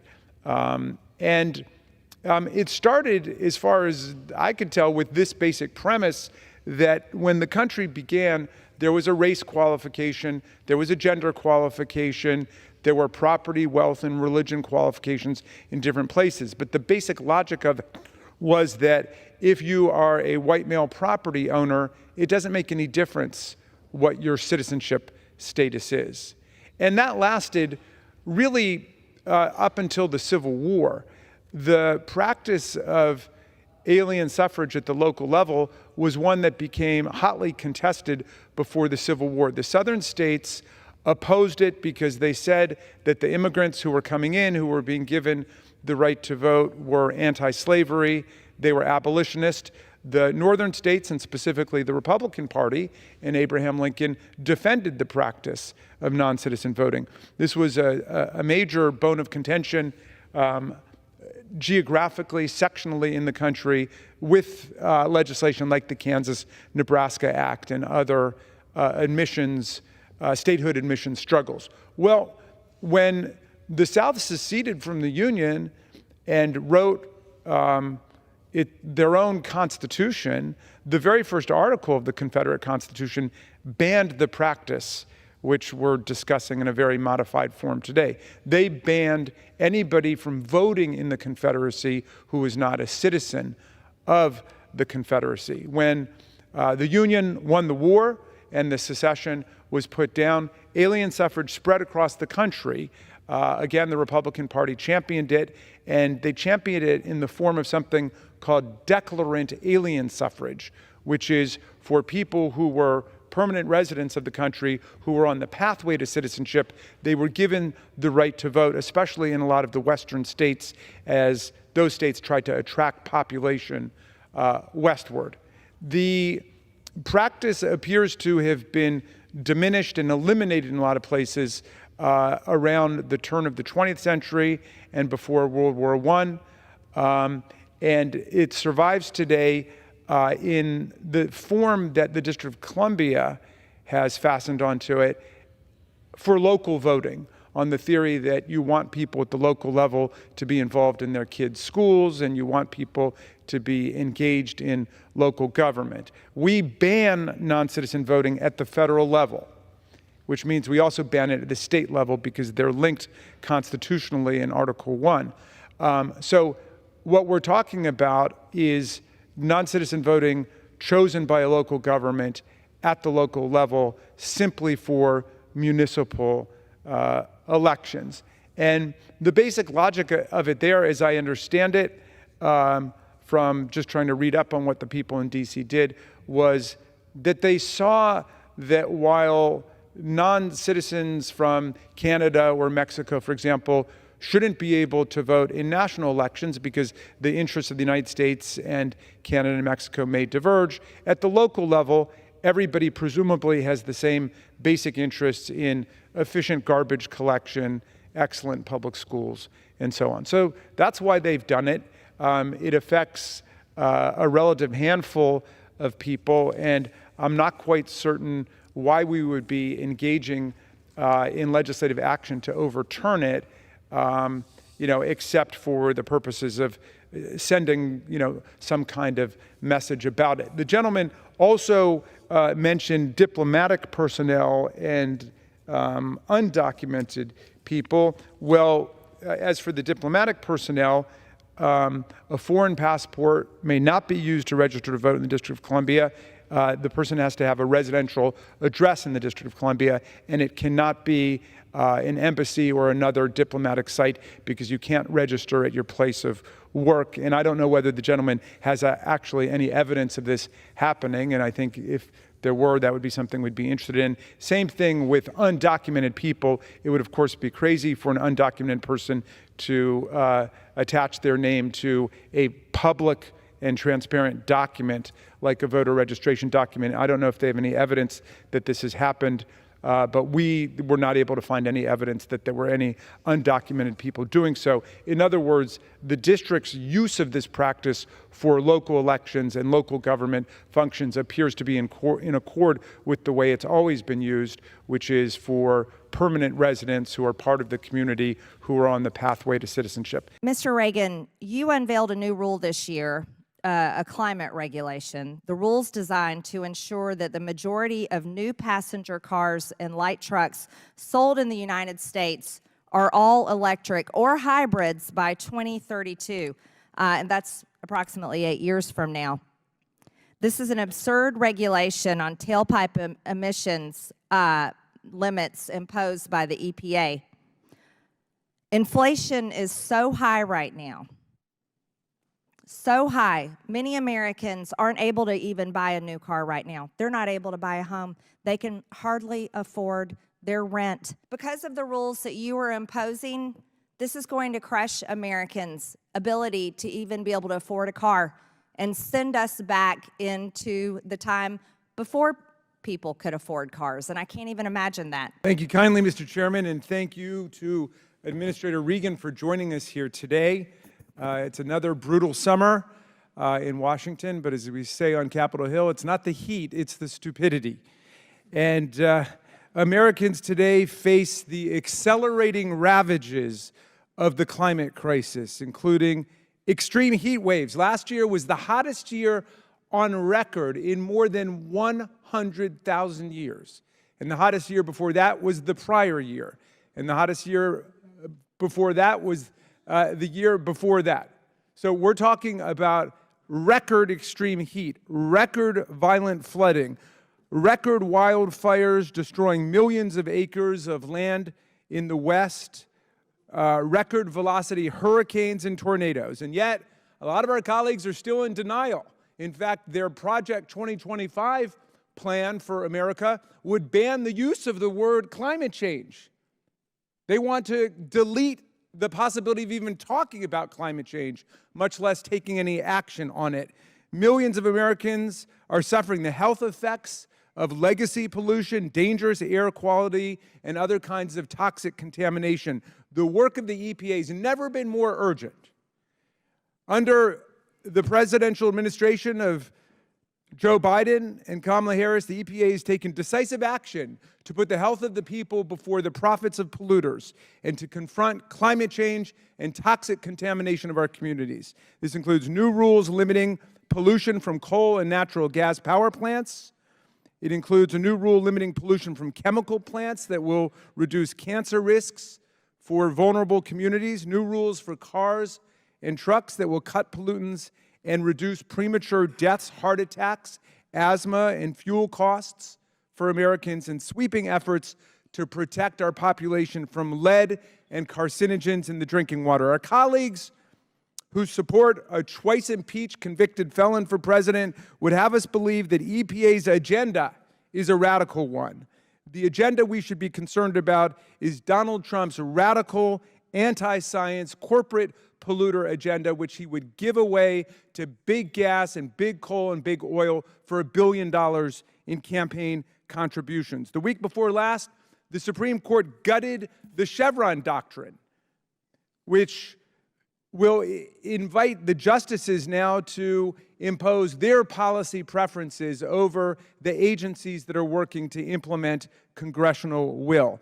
And with last week's Corner Post decision, the court's extremists rejected decades of precedent to open federal agencies up to what Supreme Court Justice Jackson described as a tsunami of lawsuits that threaten to devastate the functioning of the federal government. These cases were backed by dark money, corporate power interests, including the Koch network and the Chamber of Commerce, both who come to lobby against environmental rules that are being adopted by the EPA. These are just the latest GOP attacks on the environmental protections that Americans want and need. According to a recent Gallup poll, a sweeping majority of Americans believe climate change is real and that we need to act on pollution of our air and our water and destabilization of the climate. Yet just 2 months ago, Trump met with big oil executives and lobbyists to sell out U.S. energy policy. At a steak dinner, Trump told big oil and big gas CEOs that in exchange for $1 billion contribution to his campaign, he would roll back environmental rules that protect us from unchecked pollution by the fossil fuel industry. We sent a letter to these CEOs in order to get more information about what happened at that dinner, and I'm still hoping and waiting for our colleagues to join us in getting to the bottom of that. The extremist Republican anti-environment agenda is laid out clearly in the infamous Project 2025 playbook, which would pick up where the Trump administration left off by gutting clean energy programs, repealing environmental rules, and eviscerating the EPA's budget and staff in their ability to act against pollution. To anybody who doubts the role that environmental rules in the EPA has played, I suggest looking at the Cuyahoga River near Cleveland, Ohio. In 1969, this river was one of the most polluted waterways in the country, and it actually caught on fire. A river caught on fire. That catastrophe and its health consequences led to the creation of the EPA and enactment of the Clean Water Act that our colleagues now want to undermine and destroy. Here is what the Cuyahoga River looked like before the EPA existed, and this is the America that some politicians want us to go back to, a time when the rivers were so polluted that prolonged exposure to the water would result in an emergency room visit. Now, on the other hand, after decades of work with local and state governments and communities, here is what the Cuyahoga River looks like today. We can literally see the physical difference made by the work of the EPA. This is what we've been able to do with the Clean Water Act and the Clean Air Act and the muscular enforcement that both the right-wing MAGA court and the right-wing MAGA Congress want to destroy and reverse. While extreme Republicans continue to prioritize big oil and corporate polluters over the health and safety of our people, and as our health and environmental protections are dismantled before our eyes by the Supreme Court, it's essential that we back the EPA and we sound the alarm about this attack on essential environmental regulations. The American people need to know the truth about what's at stake and what it means for our future. Thank you, Mr. Chairman. I yield back. I now recognize the ranking member for his opening statement. Hey, thank you, Mr. Chairman. Welcome to the witnesses. It's the third committee hearing this Congress on the subject, and we finally have the largest PBMs here at the table. Thank you for joining us. Patients say that some of your practices are making it more difficult and more expensive to access the medication that they need. And so we need to hear from you about what's going on. The three companies represented today account for 80% of the PBM market, which means that the three of you sitting here are responsible for the policies and practices that directly affect the lives and the health and the pocketbooks of 270 million people in America, most of whom are not even aware that your companies exist. People don't choose their PBMs. People do choose a health insurance plan, which in turn has a PBM. Most people are offered a choice between a small number of health insurance plans, and then they wade through somewhat confusing language and murky distinctions to find the one that they think is best suited to the needs of their family. Nobody is thinking about the PBM that accompanies the health plan they use. In fact, most people don't even know that the health plan they're selecting is going to be working with a PBM. No one is considering the health insurance plan that they spend hours trying to select is closely affected not just by not just by the insurance company, but also by another enormous business looking to profit. Although PBMs operate way outside of public consciousness, your companies have immense power over patients. PBMs create the list of medications that determine what will and won't be covered by an insurance plan. They determine how much those medications will cost, and they determine which pharmacies a patient can or cannot use to access the medications. Your three companies are dictating these terms for 4 out of 5 people in our country. And I'm glad you're here with us today to provide serious, robust insight into these decisions. While we don't have a lot of visibility into the inner workings of PBMs, the work this committee's done on PBMs this Congress has provided many examples of how your policies are not necessarily always working for the people that are served. The New York Times recently reported that one of your companies was charging patients on Medicare more than $650 for a medication that would have cost less than $50 at an online pharmacy without any insurance at all. A different patient was reportedly charged $211 by one of your companies for a drug he could have acquired at Costco for $22. That's a 10-to-1 ratio between what people are paying through the PBMs versus what they could get in just an out-of-pocket purchase. Who do these policies benefit? Well, obviously not the patients. It seems they benefit the PBMs, which get reimbursed by the health insurer for that higher price. Even if this system works for some patients, it's clear that many served by your companies are falling through the cracks, whether they experience delays in getting the medicine they need or they're forced to overpay. In a for-profit healthcare system, we know companies are going to seek profits, but it's unacceptable for those profits to come at the expense of patients getting the basic medicine that they need to lead their full and healthy lives. Democrats on the committee have long worked to hold Big Pharma accountable for the ways in which they relentlessly manipulate the price of medications and make them unaffordable for tens of millions of Americans. Our 3-year investigation revealed that pharmaceuticals use anti-competitive tactics to stop generics from entering the market and to target the U.S. for high prices because our government simply did not have the power to directly negotiate with them the way that our peer countries do. But last Congress, Democrats passed the Inflation Reduction Act, and the wins from that landmark legislation are already being felt. Beginning next year, Medicare will negotiate drug pricing directly with the pharmaceuticals, and drug companies will now have to reimburse the government when they raise prices beyond the rate of inflation. But we have a long way to go to place people over profits, to put healthcare first. I hope that today's hearing can shed light on the way that PBMs are taking a page from Big Pharma's practices and exacerbating the drug affordability crisis. We need a healthcare system that is going to work for the people. Thank you, Mr. Chairman. I yield back. I yield now to Ranking Member Raskin. Thank you, Mr. Chairman. I wonder, do any of you guys have high school-aged children? You do, Dr. Conway. All right.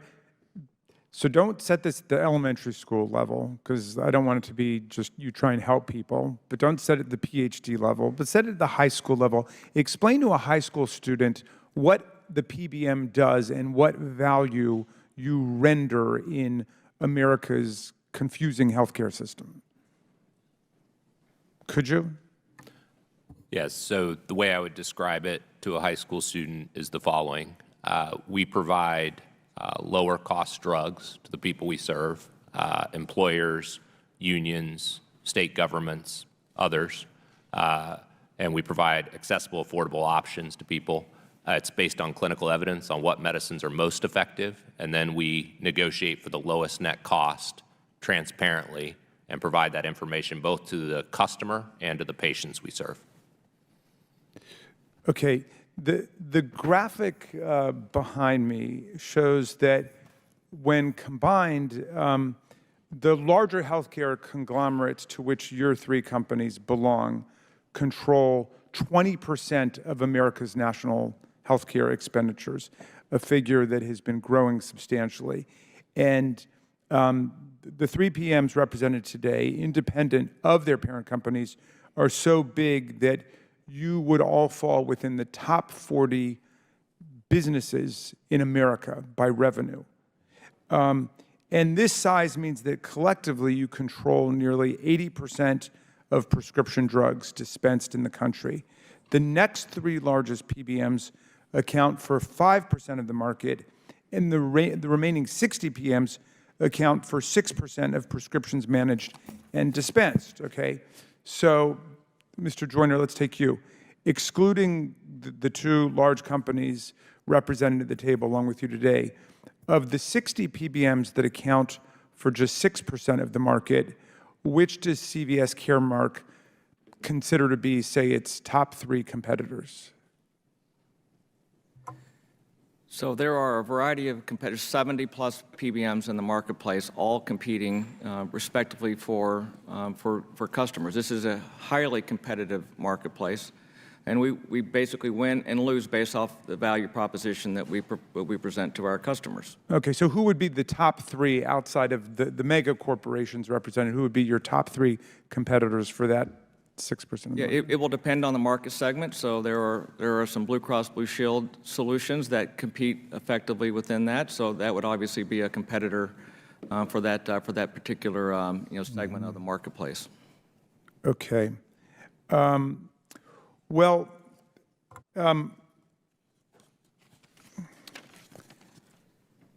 Would you agree that the PBM should be held accountable to the patients and not just the institutions you represent, or would you disagree with that? Dr. Kautzner, let me ask you. We're absolutely, Ranking Member Raskin, accountable to our patients. And I think it's important to recognize Can you explain how you're held accountable to the patients? every prescription that we process today undergoes 18,000 safety, quality, and benefit checks in less than 1 second. And with that work, we will prevent approximately 100 million potential medication errors this year. So that's how we positively affect patients. We also right, but that's different from the question of accountability. So, I mean, the answer could be no, that's not your function in the marketplace, but is there any accountability mechanism between you and the actual patients, or do you just deal with the institutions, the businesses, the unions, and so on that you represent? So our contracts are with employers, labor unions, government entities, but we absolutely are committed to patient care and health and care coordination. It's why we employ thousands of nurses and pharmacists within our organizations to provide that high-quality clinical care. All right, can you explain again and put it in clear terms, because a lot of this stuff is hard for people to understand, okay? Why is it that there are so many cases that the committee has found, the chairman has cited them, where people are ending up being charged 10 times more within one of the plans than they would be if they were just to go and pay out of pocket for a drug? Why does that happen? Can you explain that? So today, for over 80% of patients in America, they spend less than $250 on all of their prescriptions in a given year. There are 1% of patients where challenges still exist, where that 1% may spend over $2,000 annually on prescription drugs. That's the group that we are providing patient savings programs for and working hard to provide improved patient benefit designs so that we can keep costs down in that area. Again, I feel like the more I hear, the less I understand. I mean, I just have one simple question. If somebody's covered by one of the plans, how is it possible that they've got to pay 10 times more than they would pay if they were just to go and pay out of pocket for the drug? Mr. Jordan, can you explain why that would happen? And I mean, I'm willing to believe, maybe that's not the majority of the cases. I think that's what you're saying, Dr. Gelsner. But why, can someone just tell us why that happens, and it can help us understand the dynamics of this market? Yeah, as I said earlier, there's a variety of different pricing models in the marketplace today. What you're referring to is what generally is an average pricing that we have contracted with our clients. The good news is, and as I mentioned earlier about coming back into CVS Caremark, is I am trying to change and transform the marketplace, which is in large part why we introduced True Cost, which is a price model that actually allows us to guarantee every drug at every pharmacy across 14,000 different medications. So that would, in effect, get you to the consistency that and actually eliminate many of the headlines that you're referencing. All right, my time is up, Mr. Chairman. Thank you for your indulgence, and I look forward to questioning by our colleagues, including Representative Auchincloss, who's a real specialist in this, and I hope we'll just get some illumination today about some of these strange things we found. Ranking Member, is there anything else you wanted to add before the end? Yes, just one or two things. First of all, I want to thank you, Mr. Chairman, for 2 excellent hearings in a row, Monday and Tuesday. We've had a great week so far in terms of our ability to try to penetrate governmental or corporate bureaucracies that seem to be indifferent to a clear public interest. And I learned a lot from this hearing, I've got to say, and it's disappointing to me to learn about so many abuses taking place inside the system. And so we should act on this, Mr. Chairman. Again, we had clear bipartisan consensus here that this kind of profit-taking at the expense of patients, which is what the healthcare system should be all about, is really unsustainable. And we hear about it from our constituents all of the time. I understand that's not the principal concern of our witnesses today, despite the protestations that their goal is to save costs. No, their goal is to make money as corporations. That's the way the system is really operating, and that's fine. That's what they're doing. But we've got to protect the American people, and I hope we can act together to really try to reduce costs and make sure that everybody in America can get the prescription drugs that they need at an affordable price. I'll yield back to you, Mr. Chairman.